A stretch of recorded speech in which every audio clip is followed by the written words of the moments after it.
place. Is this on? It's on. Yes, it's on. Yes, Right, it's on, it's on. So let's have it, we'll open the meeting with a pledge of allegiance, just like the regular meeting. I pledge allegiance to the flag of the United States of America, and to the republic for which it stands, one nation, under God, indivisible, with liberty and justice for all. Okay, we'll call the meeting to order. The Larkspur Landing subcommittee, the Rock Lake Energy District is now in session. And we have, of course, it's a pretty simple agenda. We'll call the meeting to order. Did that, we approve of the agenda. And we're looking at the draft comments. We've got copies that have been emailed out, they've been handed out. And that's what that's what we're going to deal with today. So let's start with a little staff presentation. Great. And okay, well, I'll do a brief recap of kind of what we have in front of us and how we got here. So for those who were at the Wednesday night meeting, you might already know some of this, but I'll try to keep it brief. So on Wednesday evening at that board meeting, the district reviewed and got public comment on a draft comment letter that the district is submitting to the city of Larkspur.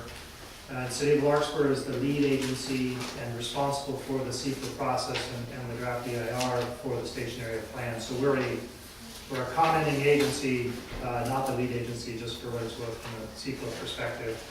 So at Wednesday's meeting, what was reviewed was a first cut draft of a comment letter, and we received extensive comment or discussion. There was extensive comment and discussion on that draft. And what we have in front of us today is an updated version that is intended to capture and address the items from that whole discussion that made it to the top, so to speak, and are kind of boiled down to CEQA terms. So the comment period deadline is June 2nd, I think close of business. So the intent was, this meeting was scheduled very quickly with the goal of the full board designated authority to the standing committee to basically go ahead and complete the process, get this done in the interest of time, and produce a final letter through today's meeting. That was kind of the purpose of today's meeting, was to get us from this updated draft to a final comment letter. So that's what we're aiming for. The main areas, so actually for people that have the handout, we'll stab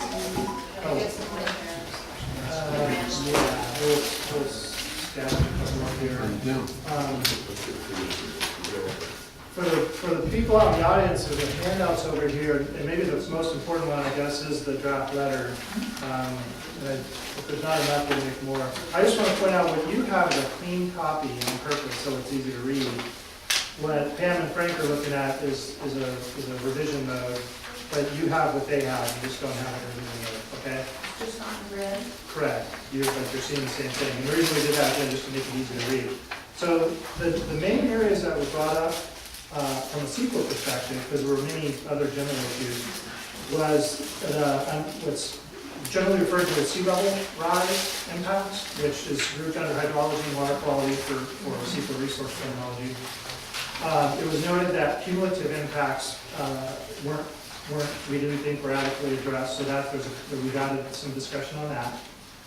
There was concern whether cultural resources had been adequately captured, because there was uncertainty that evening as to whether or not some completed archaeological work on the site had been properly documented. And just for everyone's quick knowledge on that, it has been. We found the study, and it is properly referenced in the draft EIR. It just took us a little while to find it.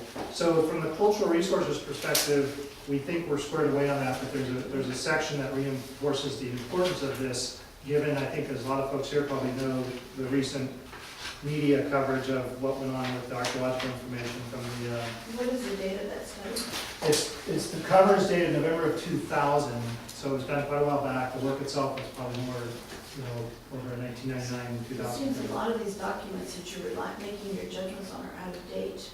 Well, actually, so we'll just address this real quick, Frank, but you guys want to take the meeting now.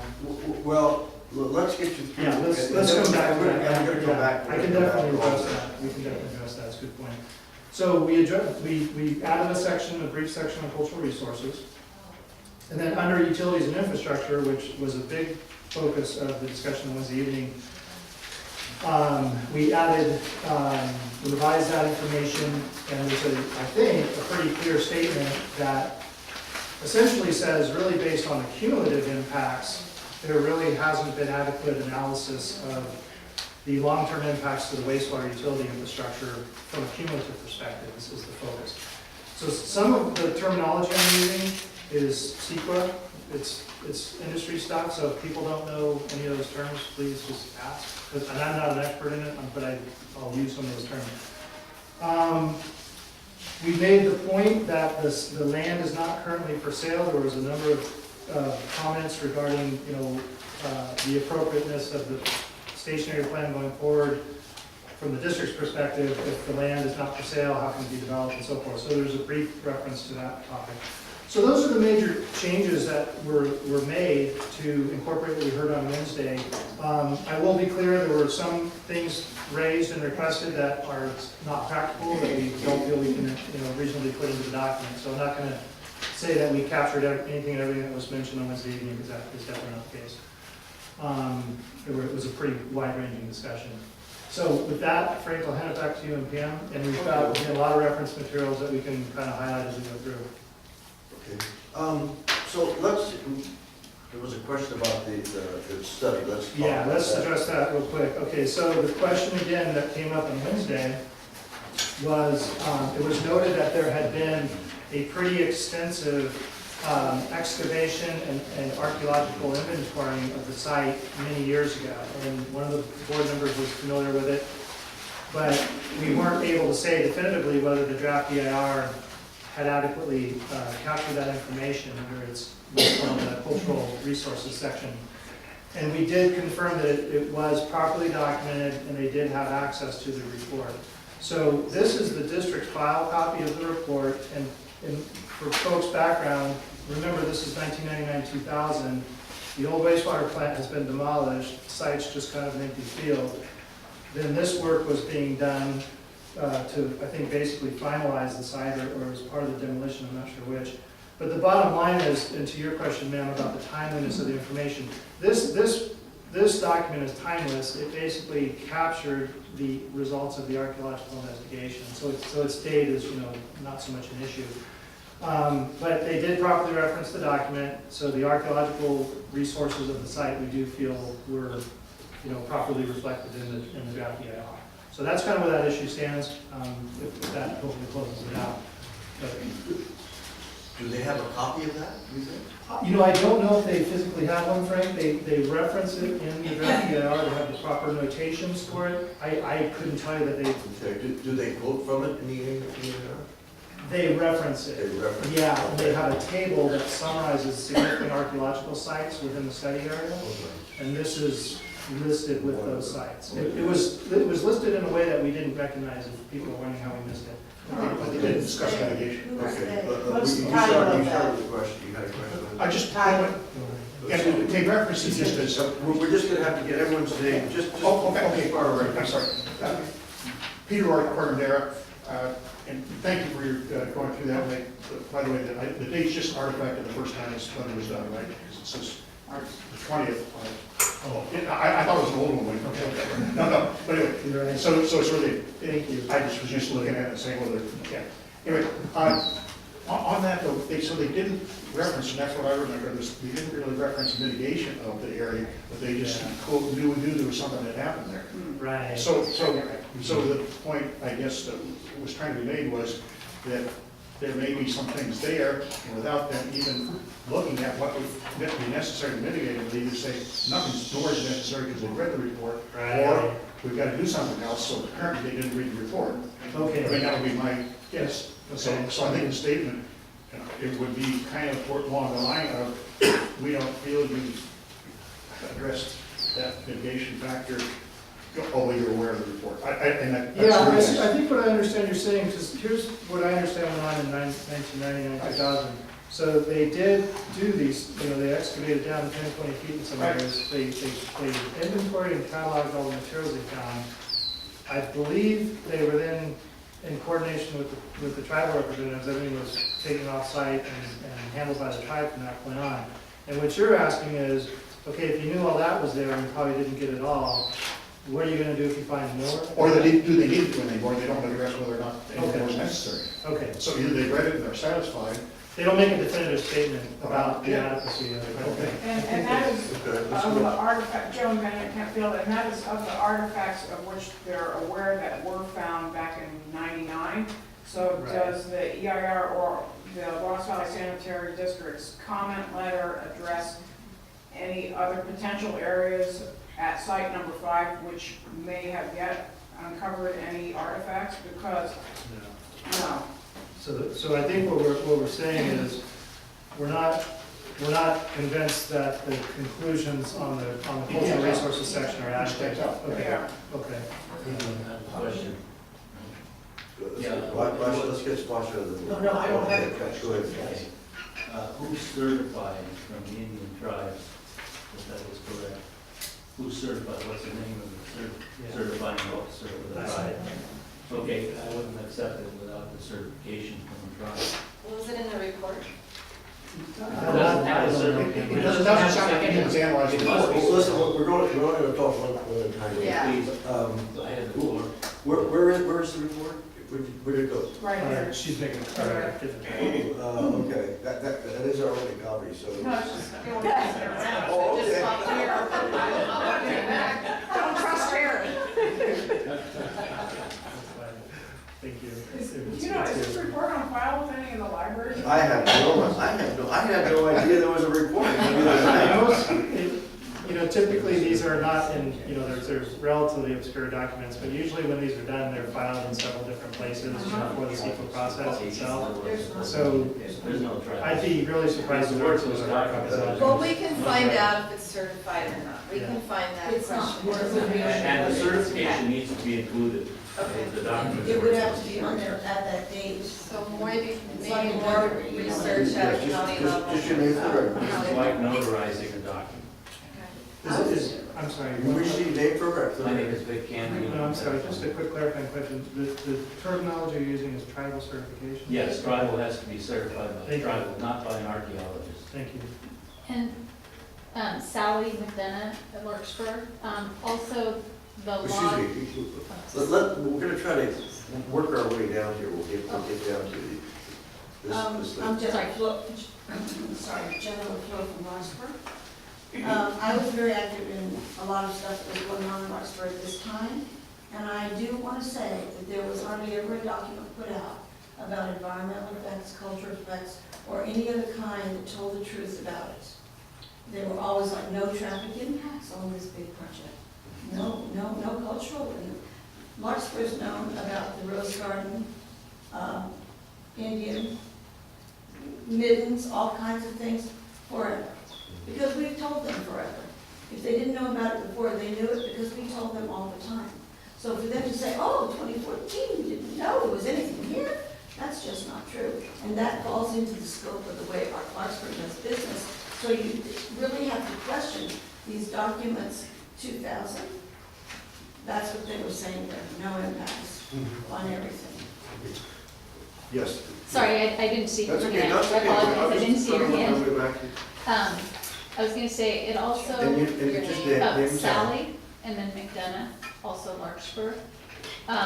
It has to be a California native tribe on a certain list, too. So in the draft environmental impact report that this committee, that we're all discussing, they talk about a federal registry or something, but that's not the standard either. Okay. It's not the wet. That's not the standard. I'm just curious how you got that information. Doing research online. It's under CEQA Okay. that you have to, I don't remember what provision it is, but I think it changed in 2005. And it's a California native tribe registry, not federal. And consulting with the tribe actually you have to consult with them, not just check records. So that changed, I believe, in 2005. It's interesting, I guess, that when the consultation at the Niven property, the Rose Garden, resulted in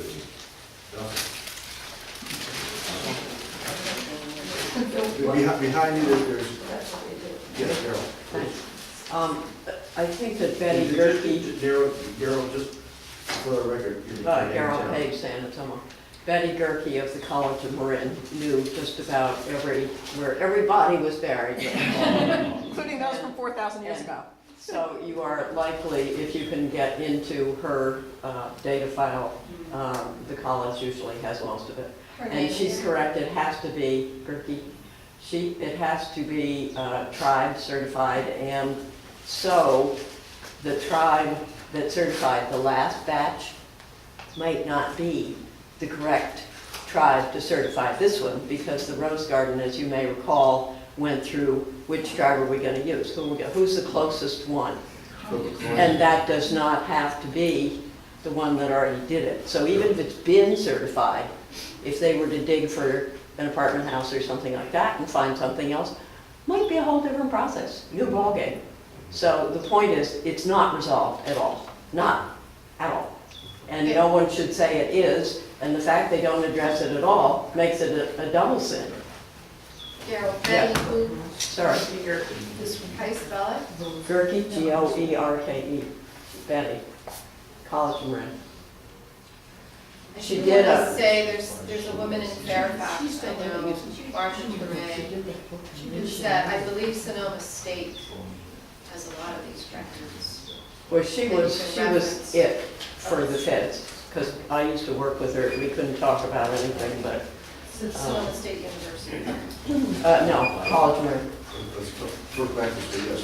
Hi, I'm Andy Yates, I'm an environmental land use attorney, and I sent the board and the district a letter, and regarding this, I represent Community Venture Partners, which is a nonprofit here in Marin County, and represent them mainly in regard to the Larkspur stationary plan, the planning, the CEQA processes. We submitted our draft comment letter, so Bob Silvestri has it up on his website, if you want to take a look at it.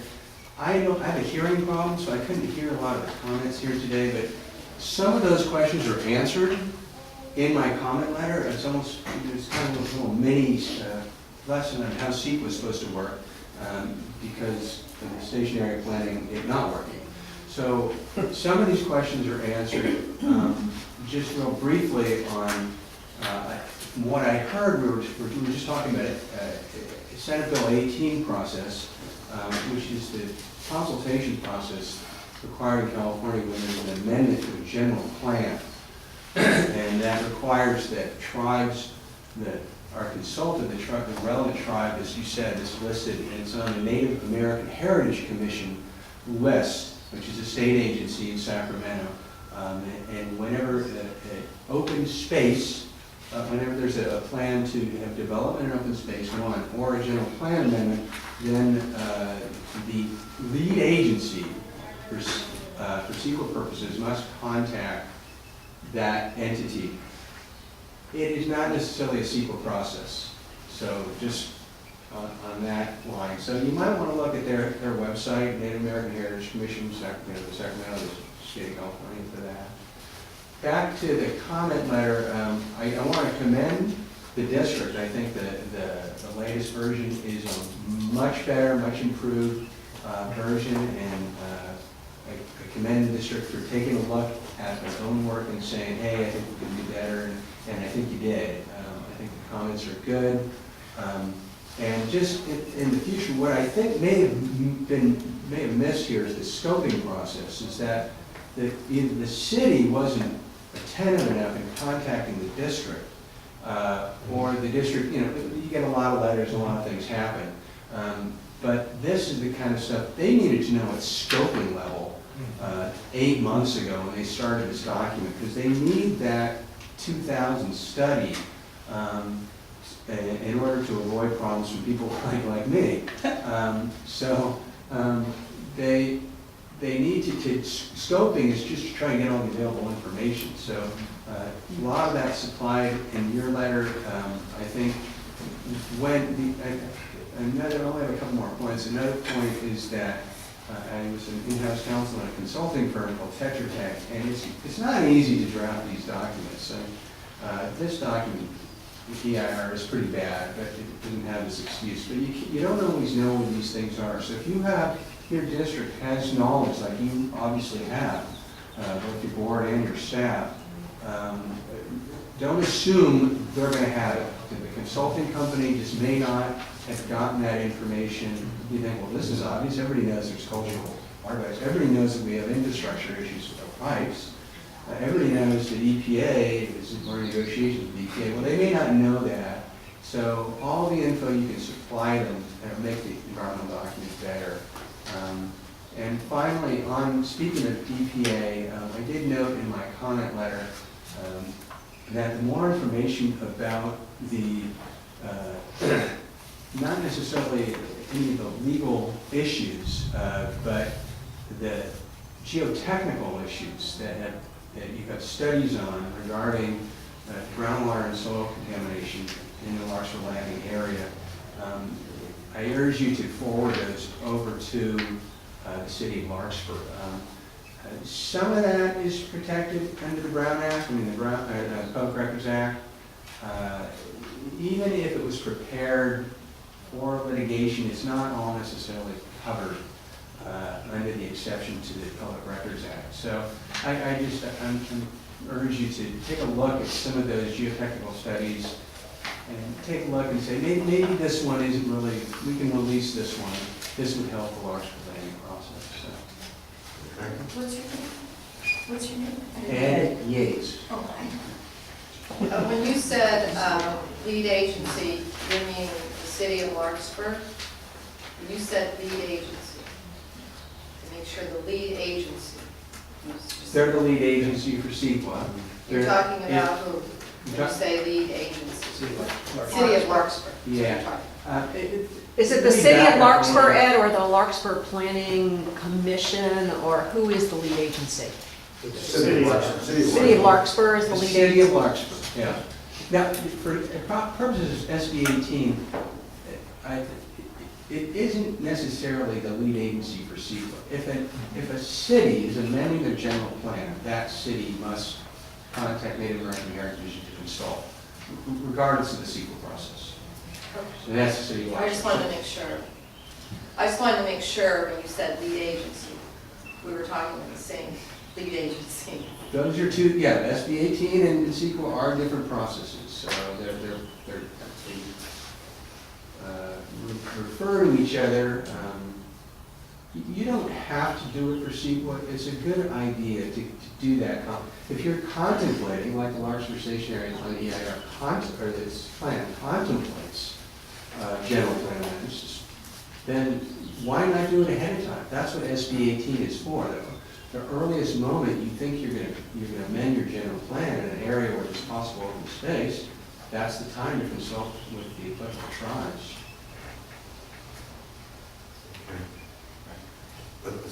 Yeah, just a point on Indian affairs. If there's any federal money in connection with cities that receive or any of the other government agencies involved that has an impact on the Indian tribe, that can trigger the federal government intervention in the process. So that's something to be aware of. If there's any federal money, it goes right up to NEPA. He's issued it from federal. Understand it. Joe? Correct, I have a question regarding, I know that within your jurisdiction and purview is only site number 5, but it's, the fact that artifacts were found at site number 5 is somewhat suggestive that there may be artifacts within the whole project area. So I think that that should be mentioned as well. Not just site number 5, but the entire property. So we have a very kind of a narrow window that we're going to be commenting on. And we can mention our study and suggest that obviously, there's much more in the area that need to be addressed. Right. But I think it's gotta be pretty general, like, Right. you know, we're not gonna take up someone else's property and. I agree. I think we've got some wording, like, you know, these same issues should be maybe applicable to other sites, given the proximity within the project area.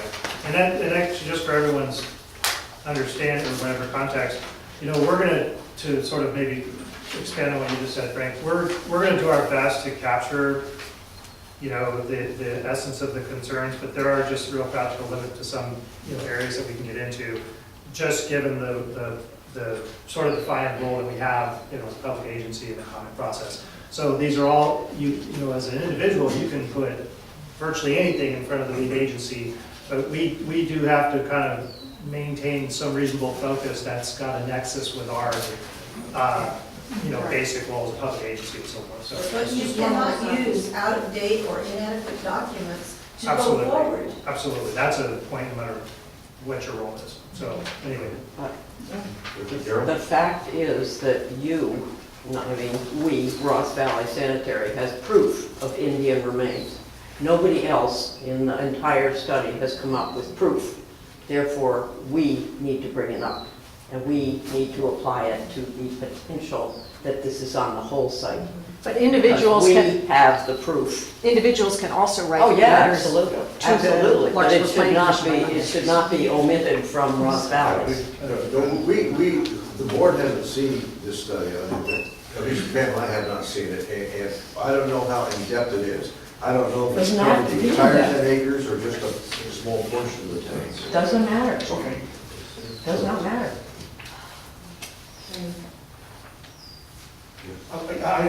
Are we off that topic? Let's go to another one here. Oh, okay, let's, I guess we covered. Wait, is there anybody else that wants to speak to the Culture. artifact issue? Is there a certification of toxicity on the site? That's the next issue. Any other cultural questions? We're trying to cover the cultural Yeah, so we just- resources right now. I think one more comment. You were talking about the closure of the comment period, I think, on June 2nd. Just now, was it, Well, we were referencing? when you say closure of the comment period, we've got a comment by June 2nd. We can do that. Yeah, it's best to get your comments in by June 2nd, because that way the lead agency, the city of Larkspur, has to respond to those comments. We know that, yes. Right, so, but you can get your comments, if you have supplemental comments, go ahead and send those in after the 2nd, because they may not have to respond to them. But one is they're still advised of those issues, and two, for purposes of potential litigation, they're still part of the administrative record. So they're still in, it's just they don't have to respond. So yeah, send them in and then supplement them. I have a question for staff Yes. go ahead. about cultural. Guthrie's report Unrelated. does not talk about potential, Oh, well, they're the I see, planning. I'm sorry, yeah, Yeah. that's what you're saying, There's nothing in here from Guthrie's architectural planning noting. design about cultural. Could that be referenced in the letter? No. I'm not sure what point. Well, it wasn't addressed. This is a letter going to the city. No, I know, but this is what we got 2 years ago. Right. That the planning involved, Right. the hydrologies of that. You know what I'm saying? Yeah, yeah, and It was your point is totally that that left- report didn't address it. No, it was Right. just totally left Right. out. Yeah. And to me, as an architectural planner, and being on the planning commission for 7 or 8 years, Yeah. that should have been in this document. With hindsight, you could argue that, but it's not, to the city, it's not really. Well, I disagree, but anyway. What are you referencing, if I could ask? This from the planner, Guthrie, the architectural planner, that came out 2 years ago. Well, I think the point is that. Wait, one at a time. Yeah, let's just talk about this. Yeah, I think we should do that. I think what you're alluding to, the fact that it's omitted from this report doesn't mean that it's not of significance. Right. Yes. I mean, it's like, So Larkspur should not rely upon this as the definitive report yes, relative to. but there's a whole other story involved with that. But I just want to make it clear, being with consultants and knowing how planning unfolds, you cover all your bases. right? Okay, thank you. So what's interesting, in reading the letter and comments about the Guthrie report, it came before the board in 2011 to hire, to bring this consultant back on board to do an update. And that was a 3-2 vote.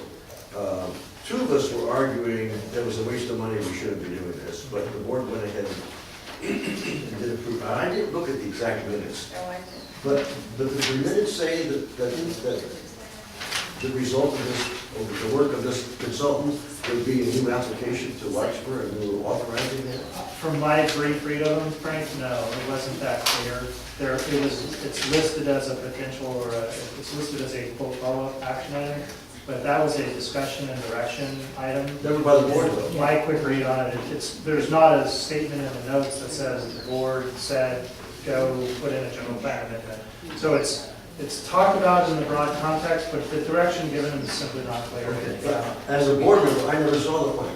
Yeah, that's what's We spent $48,000, and it never came back to the board. It went from the consultant to Brett Richards to the city of Larkspur. That was how that Brett Richards? proposal traveled. Well, the other part of the history on this is that in the minutes, I really argued the public process needed to be implemented, that it was really going too fast, and here was this consultant and these plans, and actually, you remember, Frank, they said they were gonna do a workshop, and we were gonna meet with the city of Larkspur. And because Larkspur and us were not on very good terms, we did not, it didn't happen. It just didn't happen. And so that was the end of it until now. We as a board asked For our a general workshop. manager to contact Larkspur City Council and the manager for a joint meeting where two legal government agencies would sit down together and have a joint It's in the meeting. minutes. And our manager said they declined to do that. I don't think they were ever asked. But anyway, what we were trying to do from 2012 and 2013 was mend some fences with Larkspur, because the relationship between Larkspur and the Ross Valley Sanitary District was terrible. So to bring this back to the letter, should we state something that there was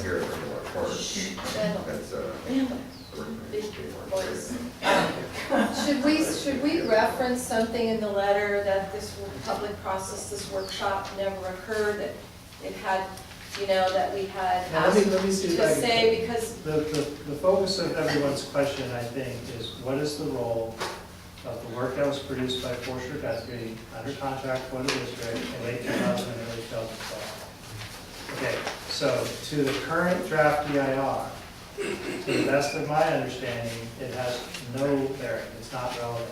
And because, the reason I say that is they don't reference it. What they reference is what I would call the baseline land use, which is the already existing approved land uses on the site that were adopted by ordinance by the city of Larkspur several years back prior to anything we're talking about. There were, and Peter Sullivan at the last board meeting, I think for those who were there, made a point of this. The public record and process that has led to the site having its current zoning and land use allowances, which are roughly 120 residential units, a 60,000 square foot hotel, et cetera. That basic type of land use has been in the administrative process and so on since sometime in the mid-90s. What was done in this Forster Guthrie report, setting aside the appropriateness of how things were communicated, was remember we had, at this time, the district had finished settling with Campus LLC and was done with the lawsuits, and it was sort of like, okay, what do we do now, is my understanding of the situation. This was there was a document, a study put together by Forster Guthrie that presented an updated proposed general, what they call a preliminary plan to the city, for the site. That's what this was. So in prep, and as part of that process, granted with apparently improper communication to the board, the required application for a general plan amendment was submitted to the city of Larkspur in May of 2012. It's in support of saying, hey, here's what I'm talking about for folks that want to get into the gory details. This presentation was given to the board in September of 2011. And it talks about everything I'm talking about. It says, hey, what are we going to do with this property we've been sitting on for 10 years, 15, 20 years now? And there was a discussion, and I don't know what direction was there, because I wasn't around, but it basically says, here's some new concepts for the land. They're pretty much the same types of use, but maybe higher density, etc. So the district, apparently some agent of the district, directed Forster Guthrie to go ahead and submit a letter to the city requesting a general plan amendment to clear up and specify some of these proposed uses. The city never acted on that, and as you all know the history from mid-2012 on, this whole thing didn't go anywhere. The district formally withdrew the general plan amendment after we, current board and management, realized that there was an amendment record on file with the city, said, how do we get that off the record? We don't want, we have no intention of doing that right now. And we worked with Neil Toft and company to write a simple letter that said, withdraw the amendment request was submitted to you in May of 2012. So administratively, this is all come and gone. It's done. There's no further action. The baseline conditions for the site are the already existing zoning that has been on the record for, I think, at least 10 years. It was adopted via ordinance by the city of Larkspur. It specified a 60,000 square foot hotel. It specified up to 126 housing units, etc. That is the baseline condition, and that's why, Pam, I don't mean to be, overly. This document, even though it's of tremendous interest to everybody at the moment, has no bearing on the draft EIR discussion. The city's not relying on it for their analysis or their conclusion. So that's all I'm trying to clarify. I'm not judging the adequacy of this work or anything else. You're talking about Guthrie's report. Yes. It's not part of the Correct. EIR. That is what I'm saying. Is it what they're relying So on? clear. It was done in 2005. Confusion. I don't like confusion, okay? So, Well, just, Aren't these I can things- take it in about two Yeah, I got it. sentences, 2 sentences. Yeah, it's really sad that the board did not vote and have those discussions about how that general plan was amended. I've never seen this before. I've been on this board 3.5 years, and I've never seen this before. Well, there's a lot of stuff floating around there you guys haven't seen. That's why I was kind of going through it. Okay, so look at, so I have a question for Greg. So this letter, so we really don't have, information as an amendment to the general plan to Larkspur voted on by the board. no, correct. And that window, is that window gone now? Is this our only place now? I mean, To do, well, it seems like we should have had that voted on by the board and given that. direction. Yeah, I don't know the full, I'm not And in detail with the record. I tried to get that. I just tried that endlessly, month after month, to bring that to the board. I could not get it on the agenda. Yes. Yeah, I don't, from what I know of the administrative record, there was not a clear direction provided to submit the general plan. That's Doesn't that mean this is all void, what is all void? what you're trying to do? We're not We're not trying to do We're trying to anything. respond We're to accommodating. the draft environmental impact. Well, I'd like to ask a question. These studies in 2005, it's my impression that when you adopt a project and it's never acted on in a year or 2 or 3, it expires. That would be another argument as to why what we're talking about is not relevant to the FEIR.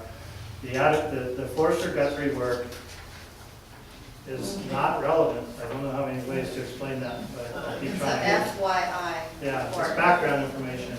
FYI. Well, I went to this meeting along with some other people that are here at this meeting where they showed this. Did They you, didn't show us this. I went to that meeting with Larkspur, and they said, oh, this is so interesting, look over here, take a colored pencil and draw in here, and tell us where we should have parks in Larkspur Landing.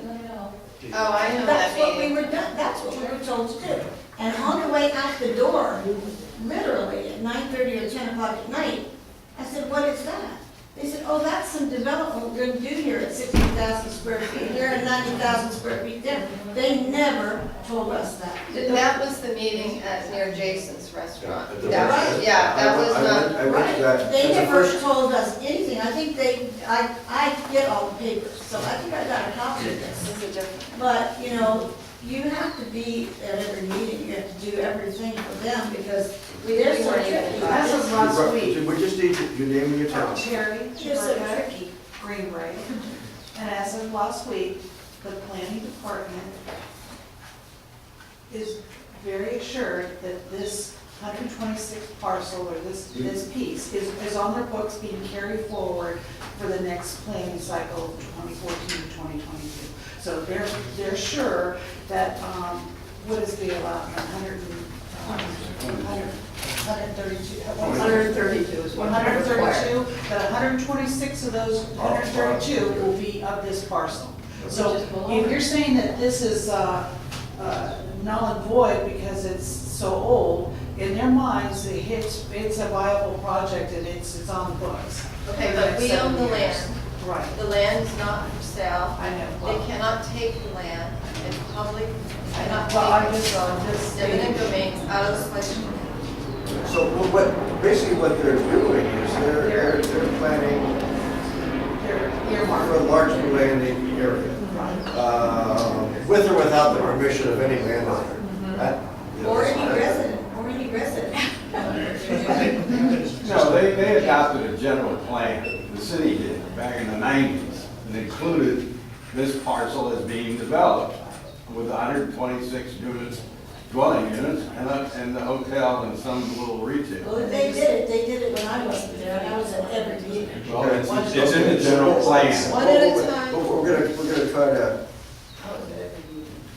work on this letter and get something in order without Carol putting. Before you leave cultural, Yes. these waters are protected. That is a marsh protected. What page? Up in that upper corner, Any isn't it? no, that's Tub Lake. I'm down below.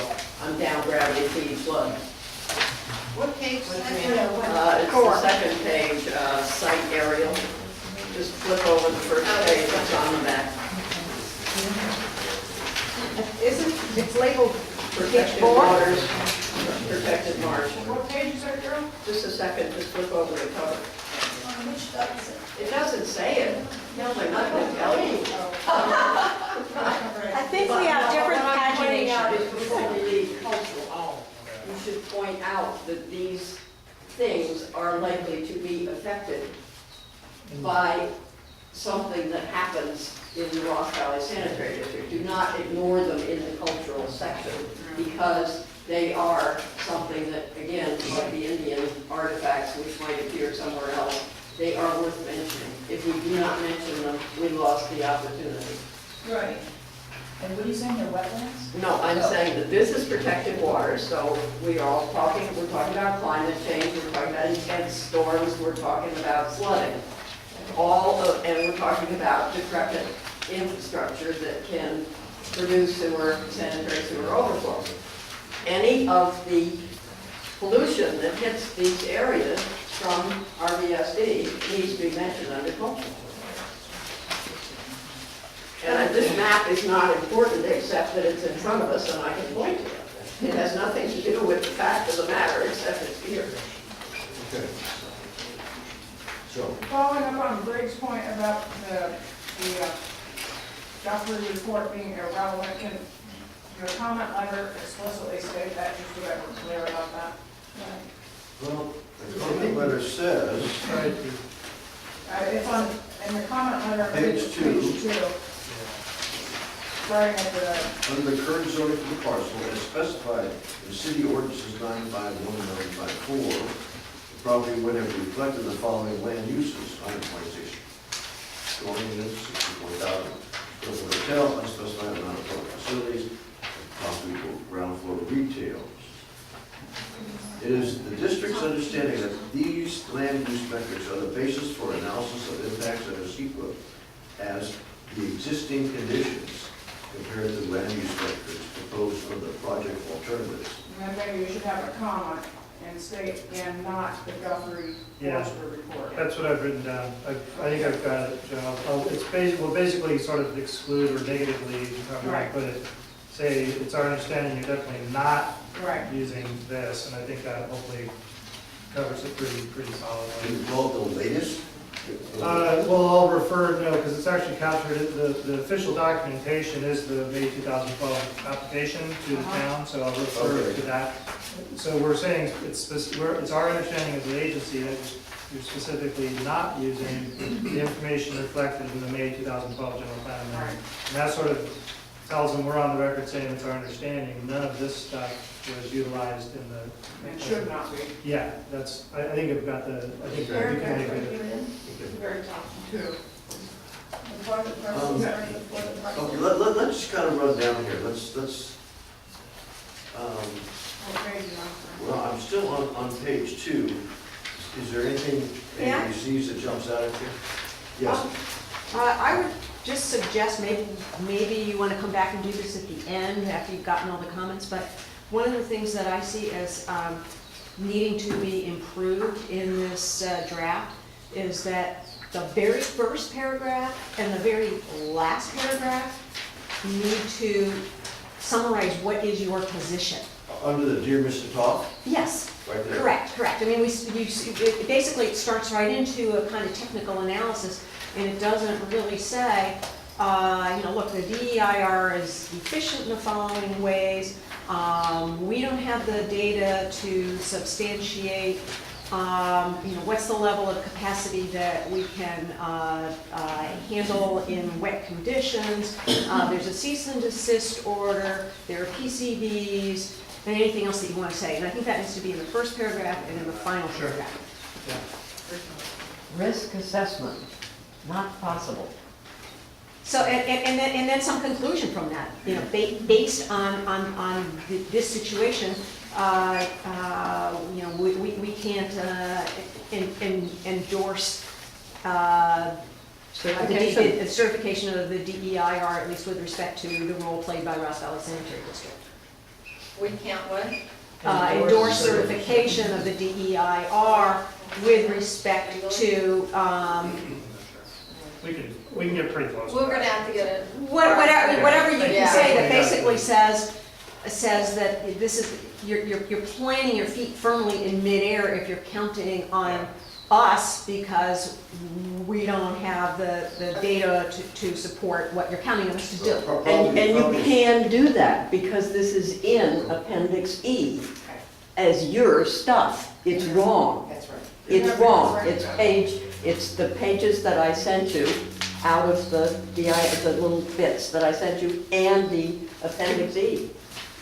So anyhow, Which is below. I just wanted to get that out there before we get too far down into the weeds and forget what we're here to do. Probably a statement that we have found significant deficiencies in the draft DEIR. Correct, but I would list 5 of them semicolon or whatever they are. I mean, it still can go into one neat little paragraph. And Frank? Yeah, I Frank, got your attention. Also, this report is not including but certified. not limited to.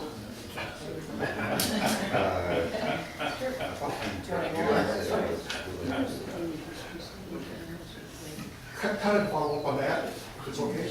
But Minnie's point, which is under the cumulative, and I'm not trying to jump over there right now, but since we're talking about the fact that you really can't analyze the, with the information in there, what the impacts are going to be, I think is the point. And it seems to me, and I don't know if this is something that as a sanitary agency or something you can make as almost a generic point, but that you really don't think you can accurately use an overall or station plan approach to certify that there are going to be adequate resources.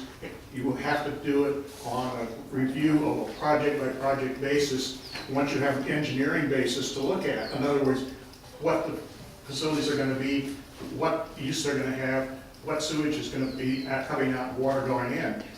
And I don't know whether that's going a little further than the state of the art for your kinds of agencies, but I think that one of the problems with this is if you let them continue to try to do a draft general thing for a whole area without specifics, you you can't really give them an answer on what the needs are gonna be, or how you're gonna be able to handle them. And I think that cumulative effect thing, it starts down that road, but it really doesn't say specifically, this is the problem. We can't do engineering projections without some information on what it is we're projecting for, and there isn't any information in there. And I don't know if that's something that you could do, but I think basically, either don't ask us to say it's okay, or give us specifics that we can deal with. Yeah, that's particularly relevant to the fact that there's a Central Marin Sanitary processing agency in San Rafael, which is not being considered in this process. So sanitary district is separate from that, in the sense that there's two ramifications. There's one for the district and one for the agency. The comments he's making. So that's not dealt with at all. You can't. And that needs to be, because they're gonna be involved in this. Well, I'm not sure if CMSA, I sit on the CMSA board, and we haven't dealt with any of this. Right, that's what I'm saying. So we do refer to the possible impacts to both wastewater conveyance and wastewater treatment, which by extension is the CMSA wastewater treatment plant. So we do basically extend our concerns under the area of utility infrastructure and capacity. We essentially extend it to CMSA. But they're their own public agency, and it's not really appropriate for the district to make statements on their behalf. So we're going to probably shy away from that. But that would be a deficiency. But That's a you could say deficiency. they should be included. That's basically, we note that there's not adequate analysis of wastewater service, and so by extension, they're included. The word has to, they have to be included, because SD1 wouldn't exist if they didn't exist. You gotta come to us. Yeah, there's a couple of comments to follow up. There's two concepts here. One is is there enough detail in the project description in the DEIR to be able to model or somehow do some kind of quantitative estimate? There is an off button, I believe. It comes under your shoe, on the bottom of your shoe. Why don't you stand up and then. Can you Can you stand up? Speak up, stand up. Stand up, and then help, and All then right. hear you better. Basketball. No, I'd appreciate if everyone's cell phones are off. Yeah. Yes. Off. If you wanna call somebody, go outside. Thank you. So, after that introduction, that little music, I prefer the drum roll though. So there's two issues. There's the technical and analytical issue, the EIR, the CEQA issue. Is there enough, is the project description detailed enough to be able to project what the needs are, the demands are for any particular public service or utility? We haven't done that analysis. We hired a technical expert on air quality, and his opinion was that there was plenty of detail already, given the square footage, given the location of these of the proposed units, given they have figures that show where they're going to be, how large, and all those kind of things. That you could do the air quality analysis. The document, the EIR said, we can't do that, that has to be done later. There's connected to that are all the financial issues. One financial issue is they got a grant from MTC to do this, and a little bit of money here or there from some other agencies. Part of sorry to say, but part of this is they don't want to lose money on this deal. So they give a budget to the consultant, and the consultant's not going to go over that budget because they'll lose money. So that's kind of the deal. Otherwise, they'll ask for a modification in the contract. So they're only going to go so far. And so the city itself would have to pay for it. Typically, when you have a development proposal, you have a developer. You say to the developer, you're paying for this analysis. So that's one reason why there wasn't any projections, even though they have a project description, to do some of the data crunching and to do the modeling and the projections on things like impacts to infrastructure, that it wasn't done. So it's simply just inadequate. legally as far as, you don't have that excuse of, sorry, we're broke. And what they've tried to do is say it's a program, it's a vision document. That's no excuse either. There's the seminal Supreme Court, California Supreme Court case, Laurel Heights Improvement Association versus University of California, says even in a program document, you have to do all the impact analysis that is you're feasibly able to do for any reasonably foreseeable impacts, like impacts to infrastructure. And so the other part of it, the other part of the financial issue here is that, again, typically there's a developer involved if you have a specific plan, and you're contemplating, what's he gonna pay? Now, there are limitations under the California Mitigation Fee Act, and for that you can charge a developer for, and it has to relate precisely to the impacts of his project.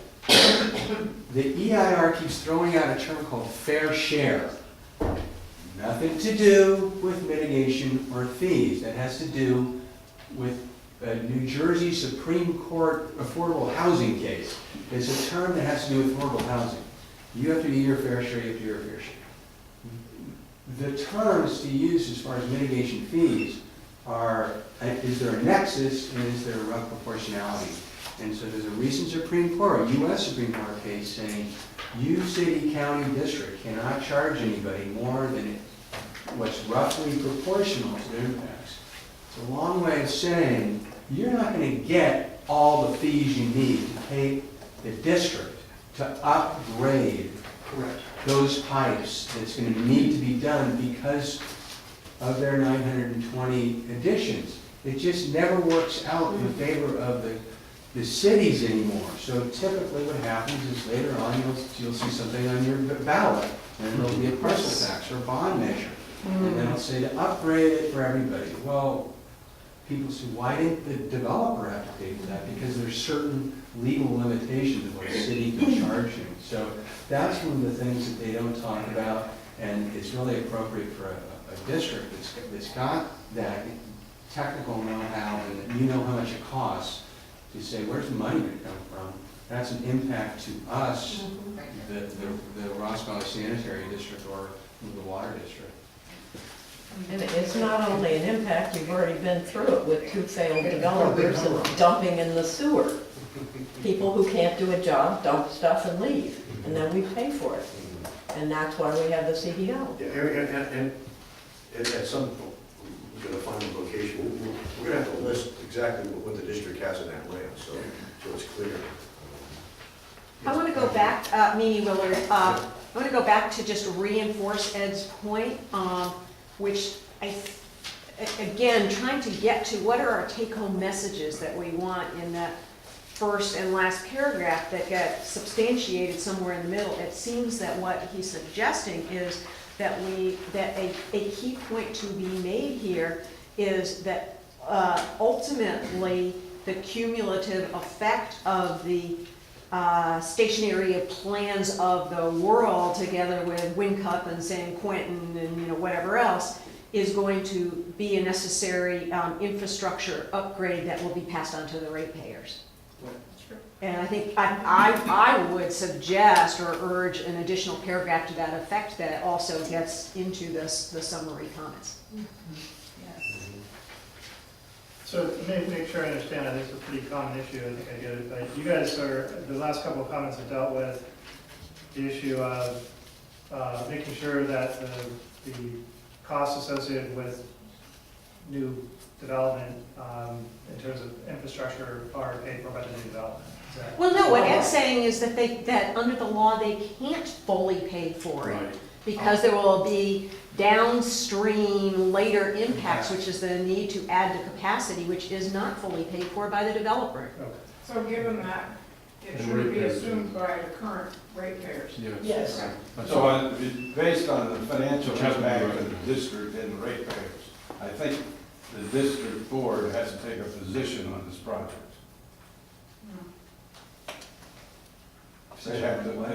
They have to take a position, they have to say yea or nay.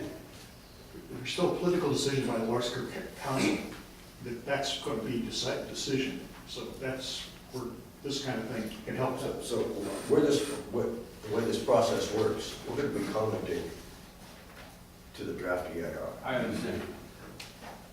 They're gonna comment back. When they comment back, if we don't think they've sufficiently responded to our comments, then we're gonna say yes or no. We can do that. That, in the process, we don't say yes or no now. We have to lay out everything that we see as possible impacts to this district and this agency. That's what we're gonna do. You know? Why don't you start with your cease and desist order and say our main reason for being in business is to treat wastewater. If we have to cease and desist because we cannot pay for our pipes, then we no longer exist and we have let our ratepayers down, our fiduciary's responsibility is gone, and this is a matter of concern because you can bring up everything that everybody has just talked about right there in the beginning. And it says, this is our purpose for existing. If we can't exist because of what you are proposing here, then we're going to talk to you about that. And so this is why we're going to say this. And say it, by all means, loud and clear, because it's true. If the costs are too big, you will be out of business. I do like to put the key points, you know, up front, and then bring them back at the end. That's why we're saying this. Let's keep it clear and simple. Start with the message, end with the message. And then go into all of the development of the arguments and all your technical And detail. the key points need to be very clear too. Can't be a lot of confusion there. Right. Can I ask you a question? When they withdrew their application for a general plan amendment, what does that have, what effect does that have on this whole project they're planning here? It's not supposed to have any, but I don't know. I don't know how they're interpreting our withdrawal. Well, It doesn't have weren't at to be- those meetings. We weren't at those meetings to give part of our input. So this agency, the only thing we did is when we found out that there was an application for an update to increase the density to 300, Right. or it was 300, three something. We withdrew that application. Because none of us voted on it. So it wasn't their application, it was your application for the general plan amendment? Was the district's application? Yeah, but we didn't know that. We didn't know we applied for We a didn't general know. plan amendment. There was no vote. They didn't come to the board. That sounds like. So when Greg came on, this is when you came on board, right? Then- A few months after, Yeah, and in then- 2013, we withdrew the Yeah, amendment this is request. after Greg was on. So the amendment request and everything associated with it is no longer really relevant. But is it necessary? That's what I'm trying to Is figure out. what necessary? The general plan amendment? If in the future, something other than what's currently zoned at the site is proposed, then there would be a general plan amendment. And I guess maybe for everyone's background understanding, the whole station area plan in its current draft form presumes and states that it in turn will trigger and require continued work on the general plan and further general plan amendments. So it's a given that any changes in this area will require a future effort at a general plan amendment. And that in turn will also require CEQA, so you'll get to do this essentially all over again at the general plan amendment stage. So it's not a done deal. Not by a long shot. Good. Yes. I guess I'm just somewhat alarmed. I mean, this whole process has been eye-opening, but, just hearing about the financial impacts that it'll have on us as a taxpayer, taxpayer. And, without knowing what those impacts are gonna be, the powers of the board, it just, you know, if it all goes through and if the city council just approves it, I mean, I just want to know what impact is it going to have on me? What are the costs going to be to me? I'm already got hit, I understand today with a $300 or $400 a year increase already. I mean, Over 5 years. That's not. well, over 5 years, but still, I mean, thank you. I don't want more. I mean, No, it's true, the impacts are not, we don't I know. mean, please, enough. And well, I was looking at the study again and I was kind of shocked. I didn't know that hotel was 4 stories. It was like, the density was just incredible. Plus parking? And we'll have a. No, there's no parking. No, they're all taking the train. The visual impact is going to be awful. Train, ferry, bicycle. But how do we get around this? I mean, if we can't do the studies, I mean, how are you guys going to put a dollar on it? I mean, how are you going to respond to that? Well, we're gonna do our best to respond to this draft EIR. We're gonna talk about the cumulative impact issues, not just Larkspur Station Area Plan. We want them to actually do a study that's gonna look at our whole service area. So that, list them out, Fairfax, San Anselmo, Ross, Kentfield, Greenbury, the city of Larkspur, et cetera. What's the potential for long-term development? And what kind of infrastructure are we gonna need to handle all of it? And how much will it cost? And Mm-hmm. who's gonna pay for it? You may actually try to reach ABEG on some of this, I mean, or that. Oh, Go- I mean, not Impacts numbers are in. not immediately, but try to start the conversation of you guys as agencies, sanitary agencies, which is a good example of, you aren't the only ones impacted by this, but the whole approach of doing these grand plans and then not paying for them by, you know, and then going back on the ratepayers, I taxpayers. would assume the main planner, I can't remember her name, they probably have some base figures on this. For the TOD, I bet you they have some base figures, and that's what they do. We may not hear it, though, but that's a good question. Caution. Their EIR has nothing about fiscal impact, nothing, zero. And I'm so glad you're gonna put that in, the fiscal impact, yeah. I hope they do. We're gonna ask them to put those fiscal impacts in for us. I wanted to ask about, I think that in that EIR, they should address the wind cut project, all the traffic and all the impacts there, schools and all that stuff.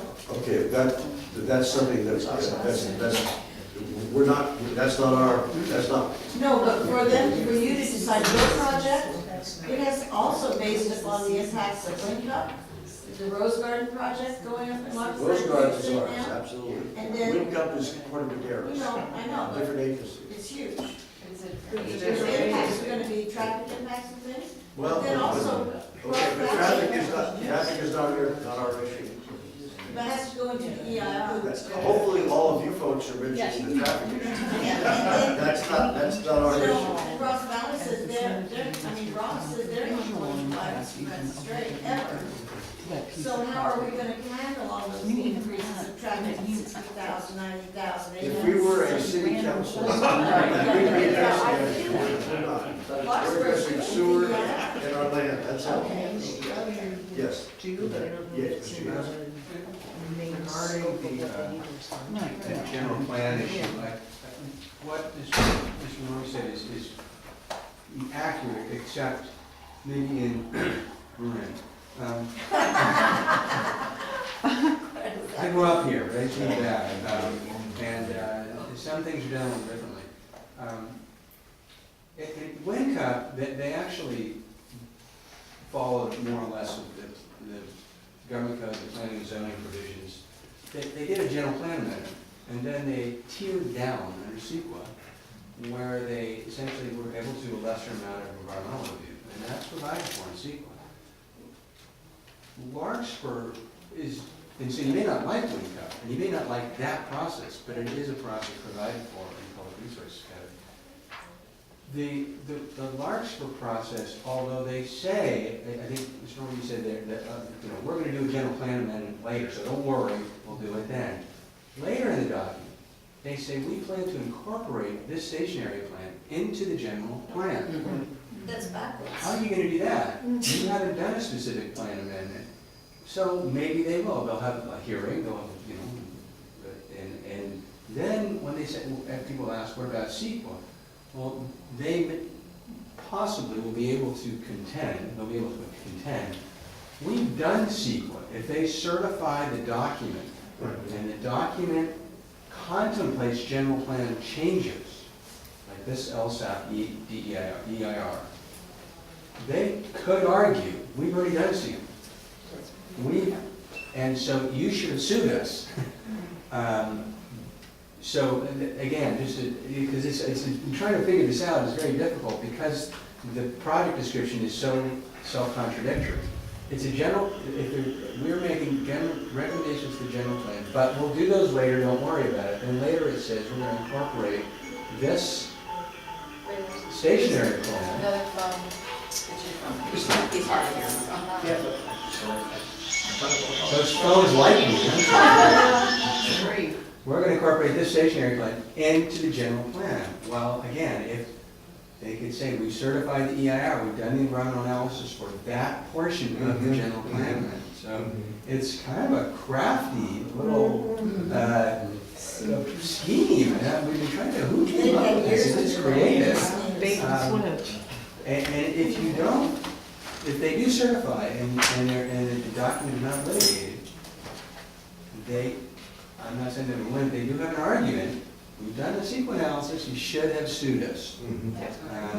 So that's what's a little different about this than some other general plan processes. So it's deficient. Okay, let's, here's what we're gonna do. Let's just kind of take it page by page. Let's see if we can get through this.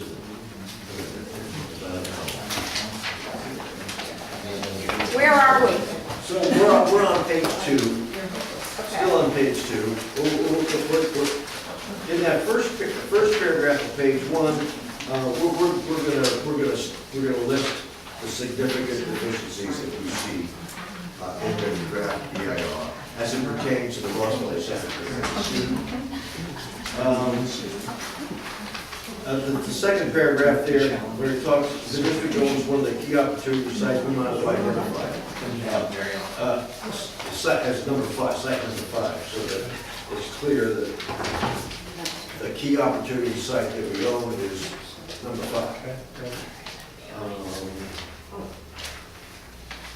Are we at page 2 now? Page 1, sorry?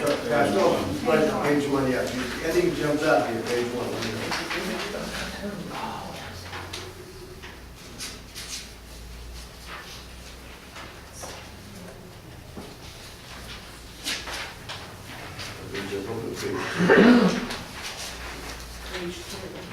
So page 2 is where we're explaining what the current status of the plan, which evidently Larkspur adopted it by ordinance. And if they did adopt that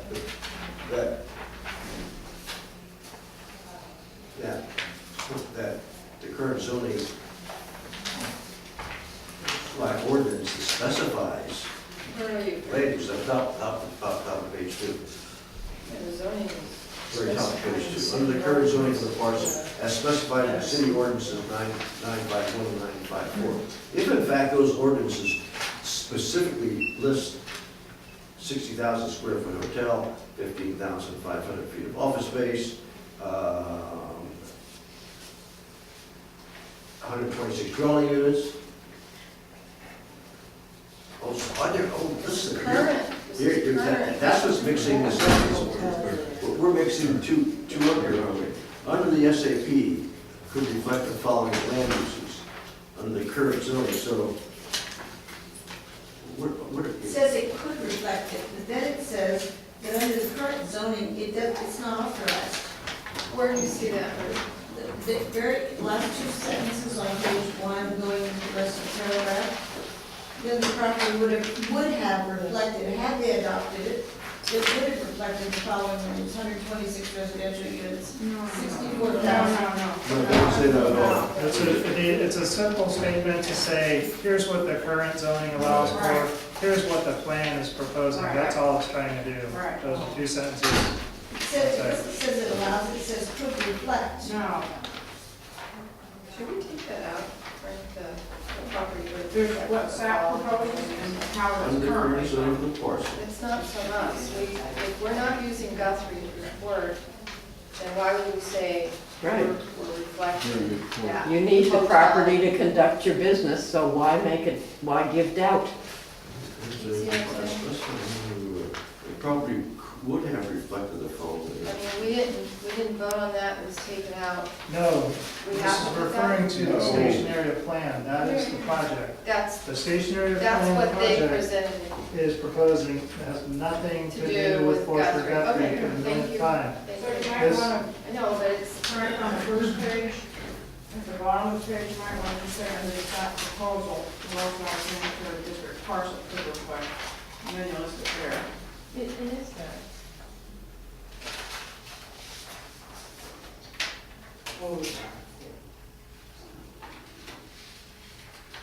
Could I suggest we kind of maybe keep it a little higher level? If we try to do a sentence, Yeah, instead I know. of 30 people, we're gonna do a Yeah, but we're long gonna line. be here till 6 o'clock tonight, that's not. Okay, so I want to say something on page 2, we're on page 2. Yes, we're on page 2. So when you get down to the district review comments are presented in 3 categories, should that be part of the first where we're gonna launch?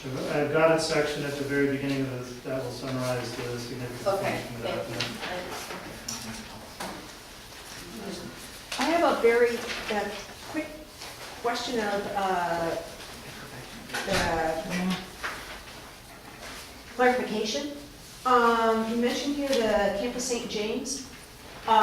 Do they still have any kind of option or right of first refusal on this property? No, they're gone. You're selling it with them and it's over with, they're out of the picture. Does anybody? They received $4.75 million. It's done. And they're gone. Gone. Okay. We have the property It's all back right. totally, right? So there's no option? There's for no a option, second? no. They have expressed some interest in wanting to help market it. They want to, They want they another want to 4.3 sell million. us their plans. They want what? They have insinuated they want to sell us their plans, but that was a couple of years ago. I'm sure they did. So, This guy's taking a fine tooth fish and apparatus to so I have a couple suggestions on the hydrology section, if we've gotten that far, which is the bottom of page 2. Where are you? Bottom of page 2, hydrology. Oh, okay, I was just gonna try to get something in here in the middle. Okay. We're talking about in 2011, the Campus St. James LLC, a lawsuit settlement. Perhaps we need to just state what the settlement was. We Be a can good way to attach get copy the of EPA in there. You want to see a reference? State it. But I think if we just stated in a paragraph, we wish the district paid Okay. $4.75 million. Okay. It's not a court settlement. And the reason was, weren't they claiming the reason they couldn't develop the property because they found toxics on the land? Right, correct. And we held them up, and so, Yes. So that's where you bring in your EPA thing and say, we can't afford any more costs. We haven't finished the EPA, we don't know what they're gonna find, so we don't want any more costs, thank you very much.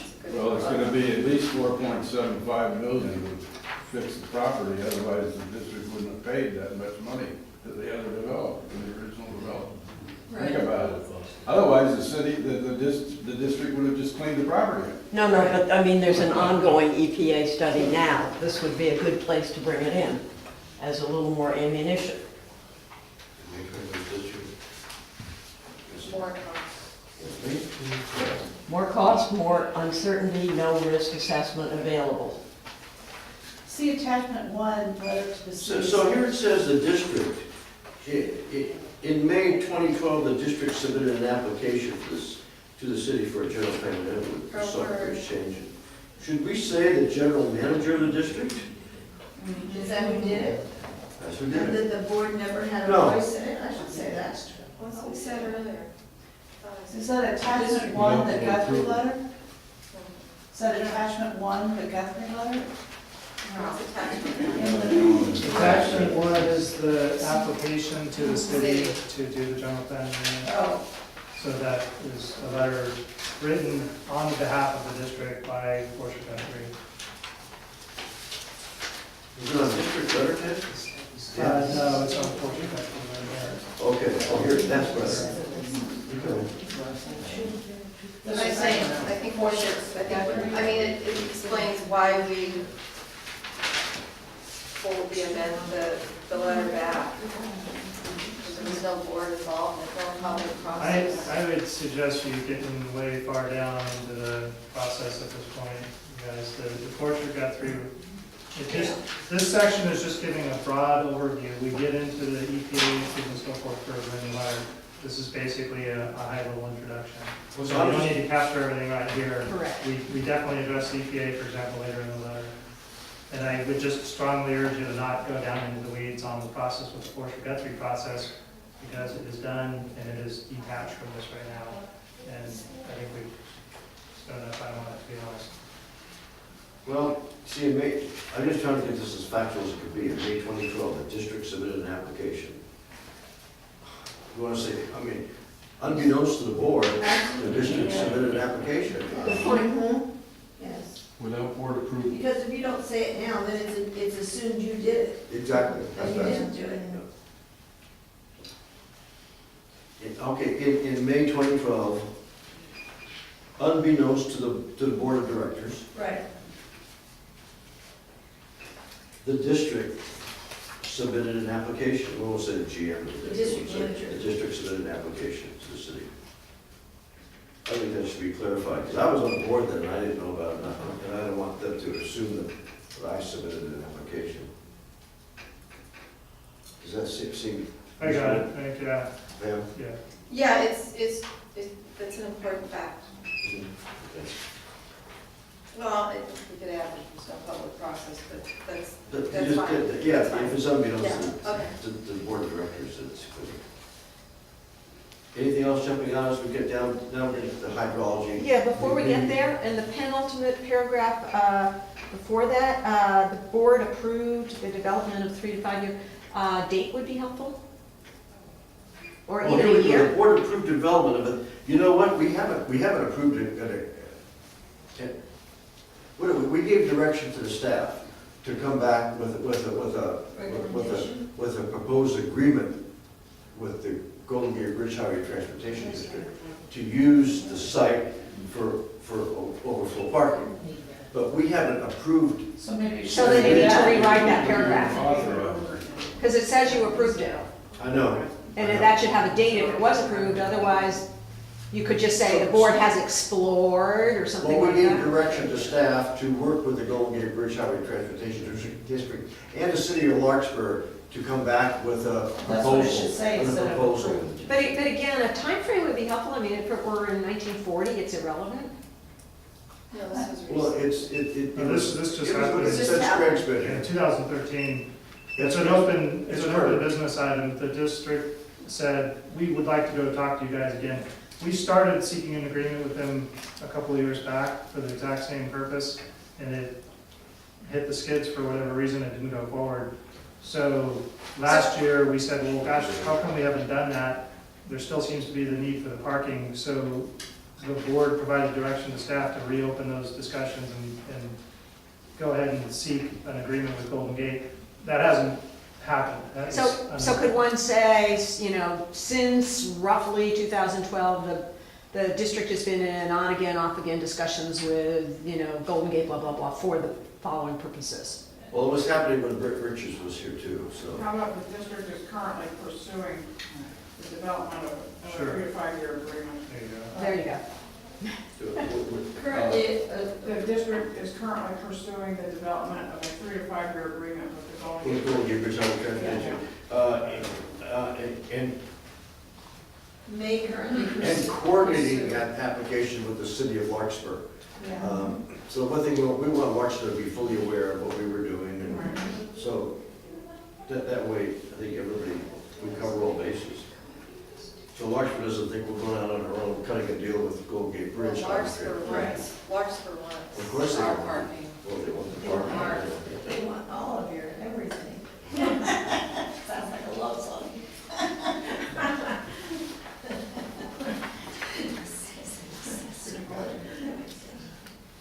The development of road parking, no action approved. Okay. The land use district, okay. So here we are talking about US EPA. Are we still in hydrology? Yeah, we're still in hydrology. Yeah, we were just We're finishing above off the paragraph hydrology. above hydrology. We're not even in time. We're above hydrology, 2 paragraphs. Okay, hydrology, quickly. Let's see what we got here. The sixth line down, it's the first time in this document, I think, that you use the abbreviation I. We should spell that. Spell it out, whatever it is. I know, yeah. Goes right We have it before. before us. That Right before. infiltration Oh, do we? and. Yeah. Is it spelled out anywhere? Infiltration and inflow. Yeah, right above the. Okay, my fault. That means leaky water. Oh, yeah, that's right, yeah. What we're doing is we're putting in parentheses the acronym for infiltration and inflow, I, that's all, that's okay.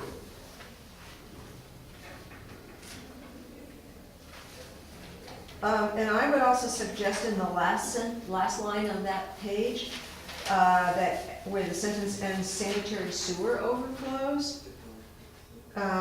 These rapid spikes in flows from I are also a primary cause of sanitary sewer overflows. That might be a good place to at least Are you on the insert. next page? No, I'm on the bottom of the first page, at least on the pagination that I have. Second page. I'm sorry, second page? First paragraph, hydrology and water quality. Third sentence Right. from the bottom, it's on the third sentence from the bottom. Sentence that reads, these rapid spikes and flows from I. Do you see, are you with me? It's the fourth sentence from the bottom, Fourth line. fourth line.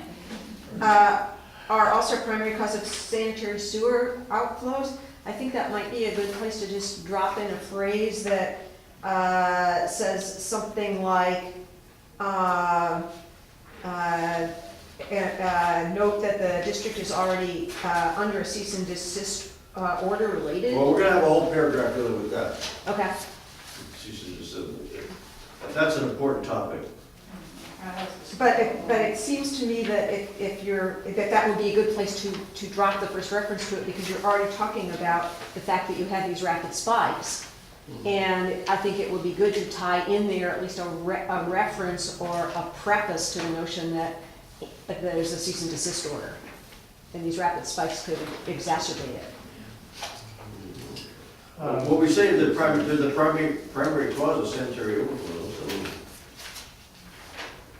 What I can do is put a quick reference there to the utilities and infrastructure That's what I was just section, looking because that at, goes into the, a Yeah. bit more into the details of the cease and desist order. So Right. it'll mention it and kind of send them to that section. I think that'd be great. Cumulative impacts. Second paragraph of that. Cumulative, oh, I have a question or comment, Frank. Go ahead. I don't see any reference in this section to density bonuses. No, we haven't mentioned density bonuses. I don't know if we can, but I can mention it. Are density bonuses spelled out in the draft EIR? We don't currently mention them in here, in our comments. I know it's a But it would change the capacity if the density went up, right? These comments basically apply to the plan and all of its possible permutations. So if there's a possibility for density. So if we were to throw it in here. I think we should, because I saw that with the density bonuses, the number of units at Larkspur Landing could be in excess of 1,500 units. That's ridiculous. Wow. So the DEIR appears to rely on long-term growth figures generated by ABAC, page 64, cumulative impact. But no data is provided to show the cumulative long-term growth in housing units, non-resident housing units, non-residential uses, population combined with service. I'm not sure where we throw in density bonuses.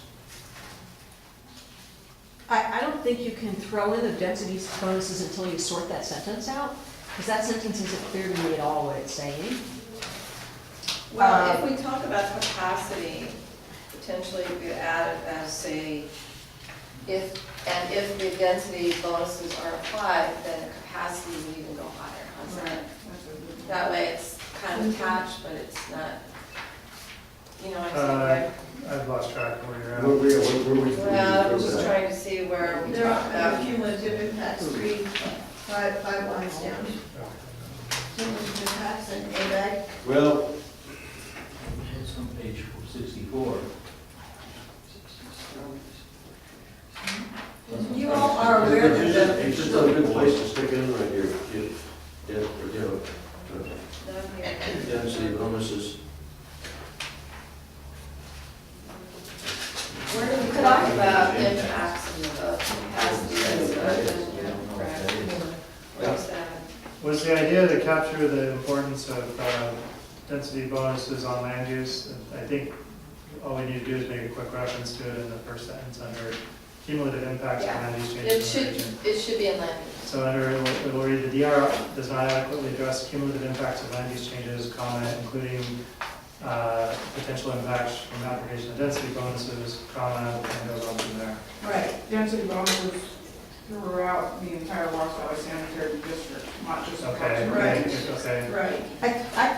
I personally think that the first two sentences there are, both of them have issues, and this might just be because everybody's under pressure to get something out fast, but both of them have issues that have to do with where commas are and how long the sentences go on, et cetera, that I actually have no idea what the first two sentences are trying to say. And I tried to rewrite them, and I realized I can't actually figure out what they're trying to say. Where it says the DEIR does not Right. adequately address the cumulative impacts of land use changes and potential increases in wastewater utility demands throughout, instead of saying the region, you should say throughout the Ross Valley Sanitary District service area.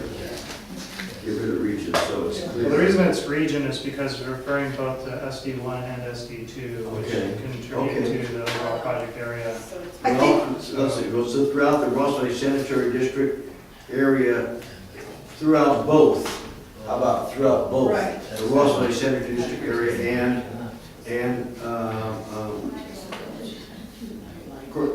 Corte Madeira's Sanitary District number 2. I think it's gotta be at least two sentences. I mean, I don't know who or what That's is because you're relying not on the familiar waste. with the land, you're not Excuse me. familiar with the language. No, I'm reading the language. The problem is the language isn't clear. So, Yeah, when we throw in Ross Valley Sanitary, both Ross Valley Sanitary District service area and Corte Madera Sanitary District number 2, yeah, we probably should cut. it becomes so long that it's really unclear what that Yeah, sentence is saying. make it 2 paragraphs. sense. And the same is true in spades in the second sentence. It's super long, I can't figure out what it's trying to say, and I can't figure out whether these Meaning the DER appears to rely on Correct. long-term growth figures generated by ABAG, ABAG. Okay. No data is provided to show the cumulative long-term growth in housing units, non-residential, and population throughout the combined service area, which will rely on the current wastewater conveyance, which will be treatment impacted. infrastructure, which will be impacted by the stationary plan. Oh, I don't know. I don't know what it says, but, Well, it just said, I just read it. It says that we don't know the impact it's gonna be on the stationary plan on our solar system. maybe just say that. Does it say that? Say that, yeah. I also can't tell from what it's saying here about what kind of figures ABAG is giving you. Are these They popular? haven't given us any figures. Well, okay, appears to rely on long-term growth figures generated by ABAG. Are those population figures? Are they projections? Are they historical? What are they? Well, That's meant to mean basically population and land use growth, so we'll just what we clarify could, that. what ABAG puts out as a number of housing units, dwelling units. For instance, each city in this district has an allocation, their fair share allocation. Right. And, I mean, I understand what that is, but that's not what that sentence says. You want to say ABAC green numbers? Well, you need to, Slide, read it, yeah. Frank, you remember, don't you, reading in the paper where ABEG admitted that the huge project of Wind Cup was incorrectly analyzed by ABEG and given to Port Madera? Supposedly, they never noticed that they didn't really supposed to have 244 units. And so ABEG admitted that it was actually fraud Yeah, but on that's, Orange okay. County. But the point is, you have to be careful what they say you should have, because you can't trust them. They've this shown that is, now. this is all the city of Larkspur, Well. ABAC. Each city has its own number, and maybe we should, But they've already done it wrong in Port Madera. Well, that, okay, the DER appears to know. Anyhow, I think in both of those instances, dividing each sentence into 2 or 3 sentences will clarify. Cumulative place, including on a refined basis. Okay. Presentation, analysis of cumulative and population growth. Population growth. Let's just list the communities for Yep. for Fairfax, San Anselmo, Ross, Kenfield. Sleepy Hollow. Good enough. We're good going to Sleepy Hollow. Sleepy Hollow is unincorporated. Ross, Greenbrae. I don't, Frank, I don't understand why. Why you relist them? Yeah. So it's clear that when we're talking about the cumulative land use and population growth for, That's the Our term, the term service area, for everyone's, pretty much has common understanding in the CEQA world. They're gonna understand it to mean the utility service area of sanitary district number 1 or sanitary district number 2 or both of them. So you can probably keep it more succinct by just saying service area. It does, in the connotation of CEQA, it has a pretty common understanding. I think they'll get the point that you're talking about, the whole thing. It just gets a little bit. Or the 8 cities of our service area, or something like that. well, I don't think you should leave so county there's property out. Larkspur was, there's 4 incorporated cities in our service area. You must get the county involved in it. You don't leave them out. No, I'm just trying to make it clear that they understand what our service area is. I don't know if they know what our service area is, see? You think they know what our service area Yeah, is? it's defined by the APCO, it's on the record, there's a. Can you reference that? It's referenced as the Ross Valley Service, the Ross Valley Sanitary District Service. Okay, so Then you can put parentheses of towns that are in it. The whole point is to try to make it a little more succinct than to list, 10 or 12 communities by saying the service area, so it's, so that it's all inclusive. Yeah. Okay. there you go. And if you have a reference, then we'll be fine. Okay. Cultural resources, are we, we're in pretty good shape on those? Yeah, we have. We're gonna address our report, we're gonna talk about, that report. Should we say that report is out of date and needs to be updated? I don't think we're not saying it's out of date, I think what we said is that we need to verify that it has, tribal certification, and the gentleman, I think, that may have not be here any longer, noted that it should be more definitive. It doesn't clearly state whether there's adequate basis for the conclusions, and if there's new construction or growth within the area, what's expected to minimize impacts to cultural resources. So we've kind of captured those 3 items.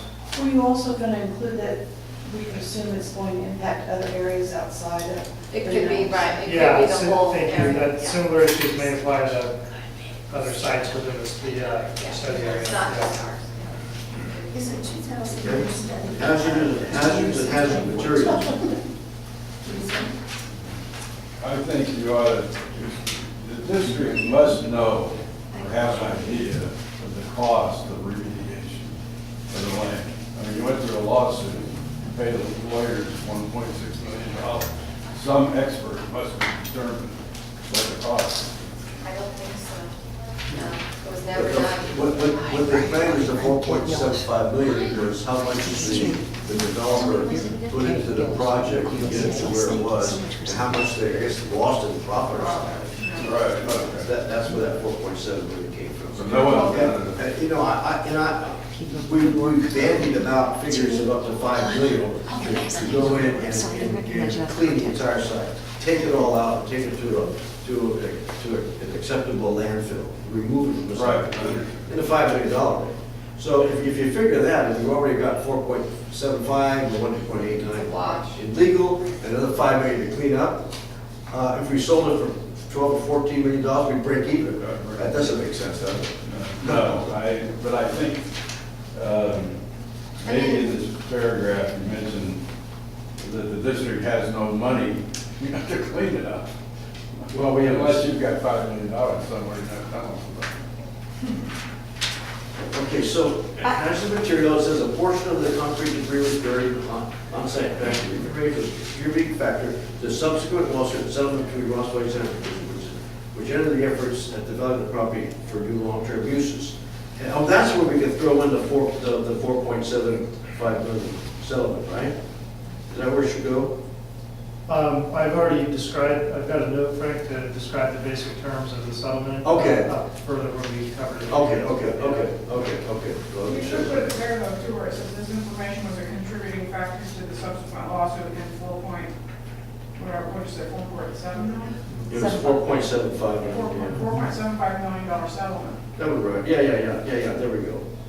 Yeah. Now, I would suggest in this section that, that it would be very helpful to have the obvious punchline here, which is that until you have guidance from the US EPA, you don't really know what it would cost to mitigate this, and therefore you're really not in position to consider any alternate uses at this point, because you don't know. You don't, I mean, sure that it's limited to, to this particular one chemical. We're dealing with the EPA right now, under litigation issues. Right. And we're trying to determine. It's kind of noted, if you go further down on the next page, it talks about mitigation. Right, but I guess what I'm trying to say is that I feel like there's a punchline here, and the punchline is kind of buried or so oblique that you might miss it, which is that the district actually doesn't know what's going to happen with the EPA and what it would cost them, and therefore they really can't say that they would be in a position to make their land available. Frank, And I think that should be stated clearly. And also, I would say, as part of that, you would probably want to mention in the subsequent sentence that, depending on what you learn from that, you could have long-term liability risks associated from any residential development of that property. But you don't mention that in We this don't section. mention it anywhere, do we? You have it no, you do have it in a bullet point in the conclusion, but. Oh, it that should be- came from the comments from the meeting, not from the district. It should come from the district that you're concerned about your liability. Frank, you should have 3 words that are in there. Current certification or clearance. Yeah, you can't know what you're gonna have in an environmental hazard unless you've got those 3 words strung together. Current certification for clearance. Because the environmental clearance is what we're talking about here. Yeah, one of the problems is an option is with what they do with they seal the cabinet and they say it's okay now. I mean, No, they still have to do those 3 things. But you don't know that, even that for sure, given that you're right there at sea level, and you're talking about sea level rising. So you could get the infiltration from below. Treasure Island and now Hunters Point, they did some remediation, they did some cap, et cetera, and they're running into some major problems. They are. They are. Long-term liability is gonna haunt whoever, the Navy and whoever else for years and years to come. And we don't want this site haunting us for years and years to come. So is that a So how do we- so let's just how put do we a say lessons that? learned, just put a statement that says, I think of that. you got it, Yeah, I do. just there's a lot of unknowns basically here. what we're saying, I think, is, It's a risk. yeah, It's a risk. until we've gotten further with the EPA and there's some definitive update and assessment of the hazards and any mitigations and the costs of those mitigations, the land's not really available for any of these proposed uses. Rather talked about in the plan. And the costs and magnitude of those activities is unknown. So it's kind of says, you got the cart before the horse a little bit. Yeah, that's good. And again, I would emphasize that I would also add that because of the long-term liability, the potential liability, which is unknowable, Yeah. you may choose to not want to take that risk on by selling property. Three more words are specific. We couldn't sell the property. We can't sell the property. Three words are specific. I know. Utilities and Specific, infrastructure. authoritative, and traceable. Option it off. The Okay, language wait, has to wait, be one that. at a time, Has to one be at a that. time. We're down to utilities and infrastructure. Before we get there, Frank? Yeah, the language in environmental terms has to be specific, authoritative, and traceable to be able to substantiate what you're talking about. That's what's done in environmental practice. Where does it go on that? Where should that go? Where does it go? It's where it puts it in the. Your three terms are current environmental clearance. Is that? That's one. Well, those, yeah, would be current environmental, clearance for certification, for, Yeah. Okay. Well, you good, so you may trust that, I don't. The Well, no, EPA is, they're just a governmental agency I know that, Bill. that works the system. That's right. That's true. We It do depends on reference what the agency. EPA in Yeah, here, so okay. it's referenced at least. We gotta get through this. Utilities and infrastructure. I have a point regarding that, under utilities and Oh, here infrastructure. it just says, it concludes there's no impact on the capacity of the system. Okay, we do not concur with the finding. No. Does not actively support the conclusions the wastewater utility service impact. That's a pretty strong statement. Yeah, and the second paragraph is entirely new, just for everyone's reference. Right. So it's meant to capture a lot of what we heard at that prior meeting and really make a pretty strong statement. One point regarding a figure you have cited here, it's line 5 in the section utilities and infrastructure, first paragraph. Yeah. States 0.18 MGD, in the DEIR it's 0.19. Thank you. Good catch. Wouldn't you want to take out that part where it says therefore concludes there's no impact on the capacity? Well, we're just restating what they have gone on the record They use saying. 1.0. Well, it sounds like you're saying that's true. Yeah, and then we go on to rebut it, or not necessarily rebut it, I guess, but state that we don't agree with with the finding. Okay, what you might want to put in here too then is, in this first paragraph, it says the DEIR does not adequately support its conclusions, blah, blah, blah, and then it goes on, because of the combined impacts of the local land use density increases within the SAP area, you might want to put there as well as throughout the whole sanitary district. That's where you could reference the density bonus. Okay. See that, Frank? So, It's the last sentence of the first paragraph. Yeah, how about this? So I think I got what you're looking for there. It's, because the combined impacts of local land use density increases within, I know it doesn't sound right now, within the stationary plan, comma, sea level rise, comma, and regional growth, parentheses, including allowance for density bonuses, throughout the RSD and SD1 Yeah, are not evaluated. yeah. Okay. I know these are, to someone else's earlier comment, these are long sentences, no question. They're a bit overwhelming. That's what happens with too many cooks. No, they're Keep long. adding stuff. You gotta take a deep breath before some of these get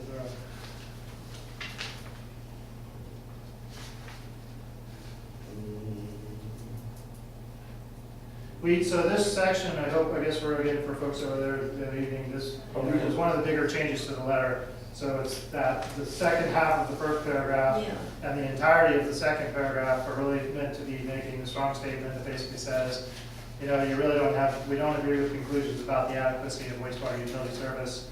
And the real cornerstones of that are, you're not, it sort of ties back to the lack of cumulative impacts. You know, and by cumulative, I think we're saying not just in the traditional CEQA sense, which is, you know, one project plus another project, we're sort of saying cumulative in the sense of, yeah, cumulative land use, but also other resource areas, because what's happening with sea level rise is you're getting, you know, these impacts are sort of stacking up on each other in a sense. So we're using the term cumulative in almost two levels, but the point I'm making is that's really the kind of cornerstone of our argument. And I think it's pretty well made. I don't mean to make a big deal about it. I think we've captured it pretty well. Greg, I actually think what you just said is really succinct and very important, that you are looking at two cumulative impacts, and you should state that clearly somewhere. Yeah. Both, Yeah, 'cause each of usually which has an cumulative- unknown, Yeah. and they multiply. Okay. Yeah, it's Great the point. sea level rise stuff kind of, you know, adds a level of complexity to it all. But okay, I think we've got that, Frank. Okay. I have a suggestion regarding the 5th paragraph, I believe it is, the above conclusions. I would suggest the following, and I'll just read it to you, and you can tell me if you like it or hate it. But I would strike that paragraph and say something that's more succinct, and I would say, RBSD is currently engaged in studies to update its hydraulics model. Until those are complete, the DEIR is premised on outdated figures that are not currently valid. Once the hydraulics model is updated, we will have much better information on our ability to handle the additional flows within our system in future peak wet and dry conditions. That's pretty good. Mm-hmm. Can you say that one more time? Sure, I'll say it slowly. RBSD is currently engaged. Give me 1 second, actually. Let me just do it this way. It's easier. So this would be replacing the 5th paragraph unless there's something in this.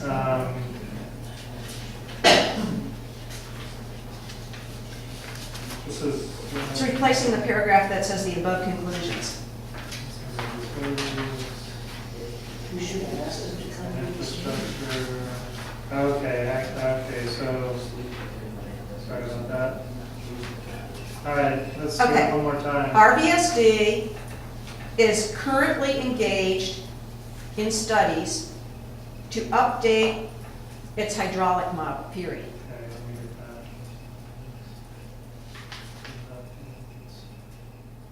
that. Okay, But wastewater, In, sorry, gotta find it here. Until those are complete, parenthesis, currently projected as late 2014 or early 2015, close parenthesis, comma, the DEIR is premised on outdated figures that are not currently valid, period. Once the hydraulics model, well, yeah, we I don't might think have that's to, we might need to true. soften that a little bit, because we're. yeah, we're not that. Well, I think what we're I saying think- is, it's not, what I would suggest is when we have a set of current information that's the best we have, meaning the 2006 hydraulics model. So it's not entirely correct to say it's, you know, totally out of date. I mean, the land use around Marin is not that dynamic, as people know, so conditions have changed, but I think what I would just suggest is that we kind of tie that to the adequacy of the cumulative impacts analysis, back to that. In other words, it might be okay to use the model at this point for one specific point load on the system and say if there's impacts or not, but what we're saying is we definitely feel there's a need to update the model and the capacity analysis when you get to the cumulative impact stage, because now you're trying to look at the whole system. And I'm only suggesting that because from the district's perspective, I'll be real honest, we kind of put ourselves on a limb if we start talking in absolutes about the inability to make any conclusions about, you know, new wastewater service. You guys can kind of see where that goes. right. From a public records perspective, you know, or public position perspective. So just so you guys understand, I mean, I totally understand what you're saying, but we need to kind of. Maybe you could say something like, until those are complete, we cannot confirm our ability to handle the cumulative capacity effects. Yeah, I think, I'll get something pretty close, I've got it pretty good here. And then pick up on your references to future peak wet and dry conditions. It is another fact as far as the district is concerned. You changed the system of water rates and you dragged in Marin Municipal Water District into the rate structure. That makes them accomplices in the system, and that they now are a party to your process for the whole area. Whether you know it or not, you're basically roped in with them now because of your rate structure. Has anyone seen Well, you're MWD's paying your comments? fees. They're also commenting, and they're asking for a study on availability of water supply. Water was part of the whole process. I get it now.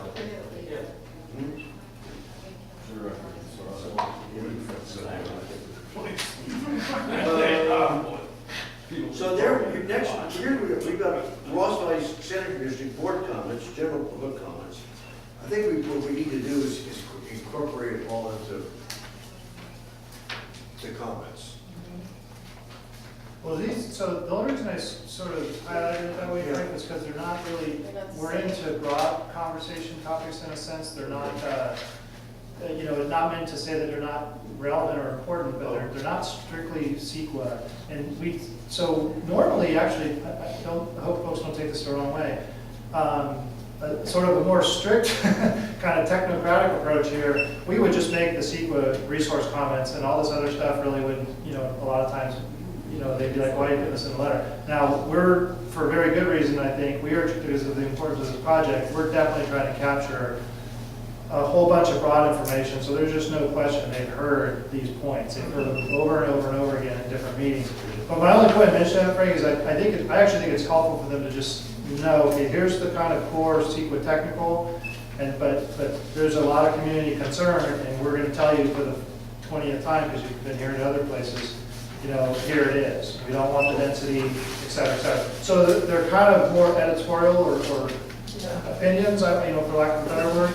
So we're getting them on the administrative record crystal clear, but I think it's important to kind of draw a line sort of between these areas. That was sort of the thinking behind it. So if we're making comments for the agency, and then separate comments for the board. Oh, I see. I'm concerned about that. I misunderstood your emphasis. Frank. No, I think they've got to be incorporated into the one statement. I don't mean to imply that these are related to individual board members at this point. Is that what you? No, I'm not saying that. Yeah, okay. I'm just saying, this says, is this the staff comments and this is the board comments? No, it's really because see, as you go into these comments, when we talk about things like, hey, the parcel's not for sale, that's a practical issue, but it's not really a CEQA issue. I mean, this is a plan that is looking at 30, 40 years into the future. So the fact that we're saying the land is not for sale isn't technically a CEQA issue, but it's a very important practical issue if the city of Larkspur thinks that this, hey, we're going to move forward and people are going to come and build on this land.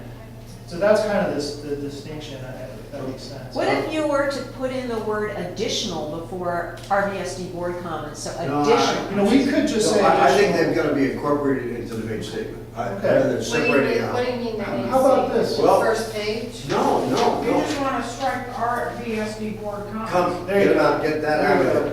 How about this, it'll just simply say additional RVSD comments, and then it Yeah, goes, take board out. and we don't have to attribute it to, board discussion, which was what it was meant to be. It was sort of capturing the overall reflection we heard from the board of, again, of what I'd call sort of non-technical CEQA concerns. Why, I don't. I think I understand. Why? I think, Frank, if I'm hearing it, because it's sort of, Sounds as if it's coming from one part of the. it could be read that way, Yeah. and I think it's not worded very well. I think if we get rid of the word board and just say Yeah. like additional RVSD. This is coming from the district. I don't Yeah. know, we never got our chance. I don't know what. We never got our chance to go to Larkspur with amending the general plan. This shows our force. I mean, I'm kind of torn by Oh. taking us, you see what I'm saying? I think the public, I'm assuming all these are our. no, I totally agree, I Yeah, totally I think agree. we're, But I just don't want our voice to be. Because this would be coming How about- from the board. how about this, like additional, I'll call them not, these, essentially, these are comments outside of the core, Well, sample research. no, I think here, you know, we're talking about, reflect best practices for water use, green water, reuse efficiency, including recycled water, new plumbing, buildings. That probably ought to be up front, including the main comments asking the draft environmental impact board Should actually. to actually address the best practices for wastewater agency, including these, These things. asking that they be right included in the draft environmental impact. Okay. Were these comments taken from our board meeting? Yes, very high level summary, but they were from So, the, I mean, yeah. can we tweak them without? they're really high level, I mean, you can see, so they're not attributed to anyone individually, and they're pretty, I don't think they're controversial, they're, No, I'm just saying if how the board, well, the board's seen this, the board has seen this draft, and no one expressed, any concerns, I understand what you're saying. I think the solution here is to get rid because of I've the word, had things call it additional RDSC comments. changed. Yeah, And I think we'll get the point across. and let's move the best practices, water use, green water, Yeah, et cetera, into, up further into Yeah, some main Okay. section Yeah, there, I- needs to address these, needs to. You know what I think we could do with that? Actually, let me just throw this out for everyone. Okay, the stationary plan, when you read the high-level introduction to it, what they're saying is a key purpose of the plan in terms of the built infrastructure that it's envisioning, whether you like it or, agree with it or not is a different thing. But the stated intent is that you're gonna have this built infrastructure whose priority is to quote, be, pedestrian-friendly, bike-friendly, et cetera, all of which is very good. But the functional benefits that they're saying the plan is focused on, there's no mention of things like water use, regional water use, efficiency impacts, energy efficiency. So I think what we're kind of saying is, Transportation. we'd like to see the stationary plan have amongst its specific purposes and whatever you want to call it, goals for the built environment, include these things, the best practices for water efficiency, reuse. Does that make sense to everyone? Yeah, I don't know if you've all read it's it. being promoted as an effective environmentally green. Yeah, it's a pretty high-level Yeah. policy Have it all statement, Frank. across the board. Yeah, I think it's a good thing to get on the record. absolutely. Anyway, I've got the idea. We'll- If you're also gonna change then, delete that, or differentiate between district comments, board comments, public comments, then go back to page 2 and the last paragraph. Change the, thank you, Yeah. where it describes the document layout. Yeah, I was saying, yeah. Thanks. Just before, as the paragraph just above specific CBO topics. Yeah. Within those board comments that aren't going to be board comments anymore, there is a section about the parcel not being currently for sale. Correct me if I'm wrong, but is this a possible reserve property as far as future capacity needs for the district, either for processing or for office space? Or increase your. We've always, or I think the record consistently shows the district had plans and would hope to have a permanent facility on just a portion of the site, and that's pretty clear on the record. But so if that answers your question, yes, there's been an intent to reserve a small portion of the site. But I guess what I'm getting at is there any scenario under which, for example, hypothetically, you sell 10 acres for $20 million, and then 2 years later, you gotta go buy 10 acres somewhere else for $40 million? In which case it would be appropriate here in the discussion about the property not being for sale as something that you might want to have in the bank, so to speak. Keep it as an asset. To keep it as a possible needed asset. Last bullet. Yeah, we had that stated somewhere else. Yeah, you're right. I don't see it mentioned The anywhere. last bullet, the last bullet. Is it? Yeah, so just in case, 'cause there has been talking, and record Roscoe's talked about moving It's the got a headquarters question mark. back to there, right? Yeah, I think that question mark and the fact that it's, So we've actually informally discussed selling this building Yeah. and We moving on just to that. Moving on restructured there. it, we just restructured the tab. I Anyhow. understand, but Just a I suggestion. don't want to put her on, so if you want to know my you opinion. don't put your office in. No, You not want to as keep long it as in we're San. I don't think that You want to keep it in San We, Rafael, out of the how district. many hundreds of thousands did we pay to remodel this? Well, we would sell it for whatever. Well, I don't know, I don't know. Okay. Not right now. We have That's nice to made you. that, anyhow, I don't think that last bullet point that's followed by a question mark really Yeah, carves that out. That's not good, yeah. We might You're just right, want to you're move right. that up to then the second bullet point, incorporate it in there, Yeah, it should. or the first one, I guess. And make it a declarative statement. Yes, Yeah, Put it in the first bullet. that's where it belongs. okay. I have, that, I guess then that would be the second bullet point. Coming down. It's just, I'm confused only because it says, I'll pick up the sentence, which may or may not be able to occur depending upon what entity owns the parcel and that entity's decisions. That should be. Apostrophe S. Why They're apostrophe, talking yes. singular, right? Yeah, Is that- yeah. And decision, take the S off Yeah. on the entity's decision. Yeah, yes. I just have a general question. I might have missed it when we were talking about the capacity study. We had talked the other night about if that was done, who would bear the cost of that study? Is that factored into here? Well, Did I miss it's that? really not. It's, Good question. we talked about asking them to do the capacity study for us. Pardon? We Yeah. talked about, Yeah. that was, City So I was Larkspur. just wondering if we were going um, to somehow incorporate that into Terry's this. got a good point, you know, that you might want to say somewhere in here that, you know, if for any reason this SAP is pursued, that, you know, we would I require a think- capacity study that you pay for. Yeah, I think we can put it as a general public comment, and I think we have to be careful on that one. Yeah, and what, You just can why, put that as your the public district's comment. already got some, you know, we do have intent over the next year or two to undertake work that will eventually, you know, support this kind of discussion. Mhm. We need to do it independent of this project or not. It's just good practice. So it's a little tricky. I mean, I think we can make a statement about the need for that study and maybe the need to address,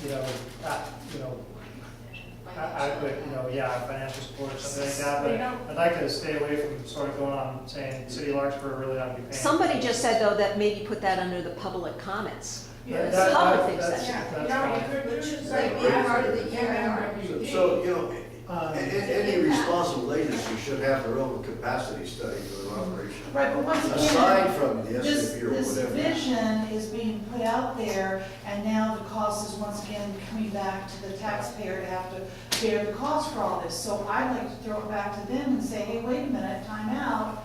I don't want to pay for all So are you this. WD's doing that with the water issue. Right. Right, yeah. So just tag on to what. Wait, Yeah. are you saying the developer, or are you saying I'm saying City of developer should be Larkspur? paying The developer. The Larkspur should Okay. turn around. That's more clear. Okay. You just say your comment is, you feel that the financial impact of a new capacity study should be incurred Financial cost. by the development Right. agency or Right.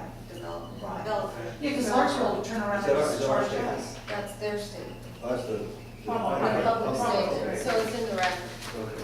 Okay. Could I ask you We can a really let it happen question? if it's coming from you Okay, guys. wait, are you caught up? Okay. I'm about to, yeah. Go Yeah, ahead. what, Don't be sweaty. that makes me wonder too, if there's some loss of control over the study if you tell the Larkspur or a developer, we're not paying for this, you pay for it, then they go out and hire their That's always the consultant potential of choice, in so development. you might want to include some language along the lines of, you bear the cost, but at the same time, you make available to us a list of potential consultants who will do such a study and see if they're acceptable to us. We can't do, I don't know how, I mean, now we're getting into That's RBT. pretty. I'd like to, I mean, I would love Let's go back to that, a simple statement. yeah, well, Yeah. because what this really is under the umbrella, it's under the umbrella of make sure that if there's any new work done for this, because of these projects, it's not, doesn't cause impacts to existing utility customers, so the financial burden is borne elsewhere. So whether it's a capacity study or whatever, I think, so we're gonna keep it a little more high level, but I think we've got the idea. And again, we kind of want to, I don't want to make it too sharp on the city, because it's a little bit of a gray area. Just we're all putting it in our letters to them, but. Yeah, exactly, Well, and yeah, you you can make can that- be as precise as you want You could say there. that was a public comment. Yeah, I've got it, I think I've got it pretty close to what you guys are looking for.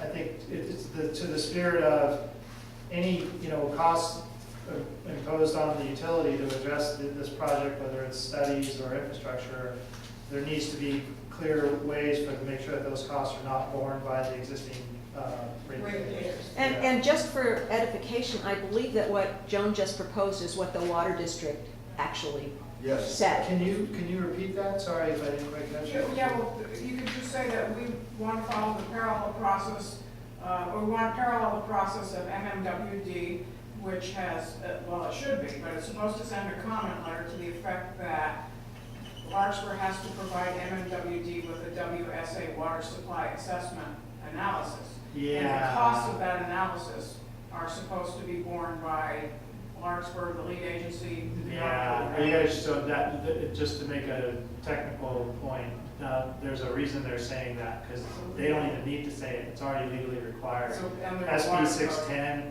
they don't know if they mentioned that, but what they're referring to there is it's a long Is that the shoot fuel bill?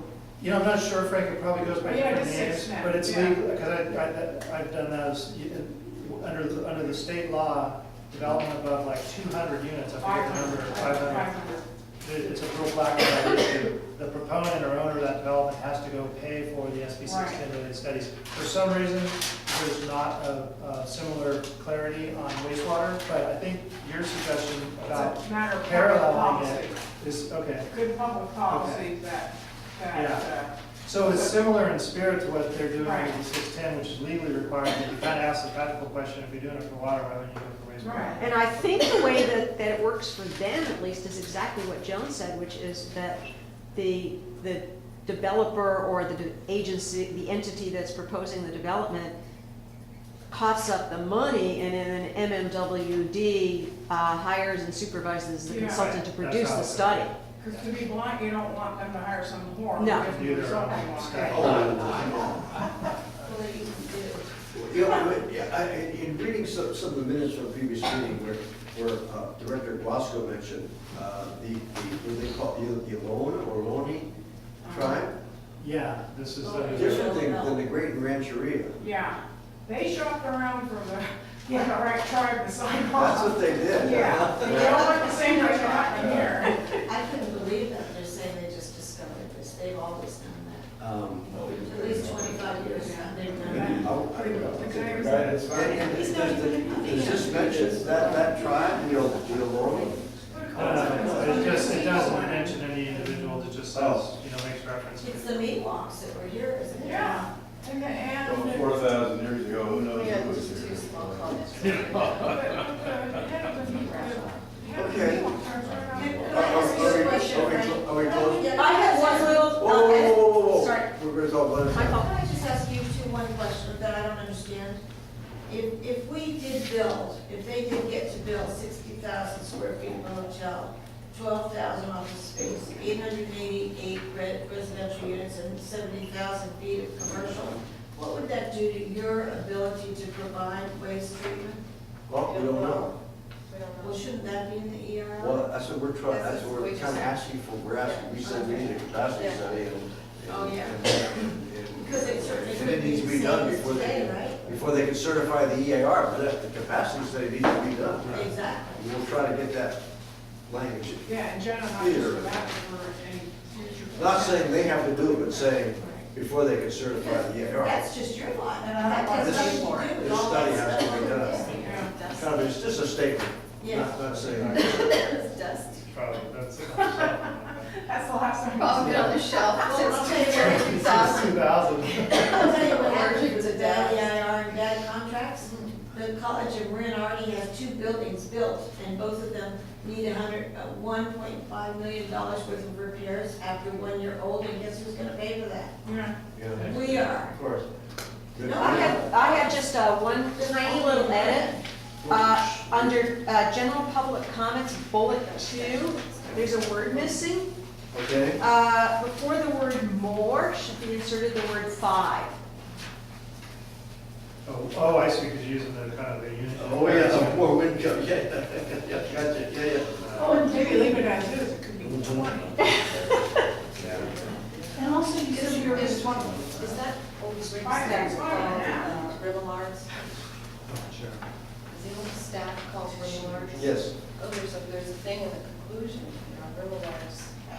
This birthday. Said we were gonna talk about the seasons. What are they saying? There's Um, some. We didn't really talk about it, but you said you were looking at it. Okay. Yeah, there's So we have about 10 minutes left, and I just have a couple of things at the very end on here. Anybody else have anything else? Yeah, I was just asking about the Yeah. season exists. We didn't really touch upon it again. If you look under the, I think it's the It's second in there, paragraph, I saw it. under utilities and infrastructure, that's where we added a real clear reference Oh. to the cease and desist order Oh. and the fact that it may not really be given the Oh. prominence that it should. But we'll bring it out on a key point in the beginning. Yeah, that'll be, Right. exactly, that's one of the high-level bullet points that'll be listed from the earlier suggestion. There'll be an opening and a closing recap that are like, maybe top half dozen bullet points. And then you're gonna do a summary of the beginning at the end somewhere. One at the beginning, one at the end. So I just, They won't know what to do with this document, so they're used to So- just writing stuff off. I just have a couple at the very Okay, Pam, end. speak. At the very end, when you go in conclusion, are you gonna add that after you do your key points? It's kind of like a courtesy thing. Yeah, let me. So and you can correct me if you don't like this, I would leave out as it seeks to find community consensus on the future of this important part of the city. I would just leave that out. Okay. They always need Trying to be that. nice, Period. yeah. But lots for But officers. you're talking about a cityscape. You might be saying you want a cityscape. Oh, I'm referring to, Yes, it's already yes. there. I Okay. was a planning commissioner. Why not just say the future of this important project? You could say that, that's fine, Okay, but gotcha. just something that, yeah, well, what is the consensus?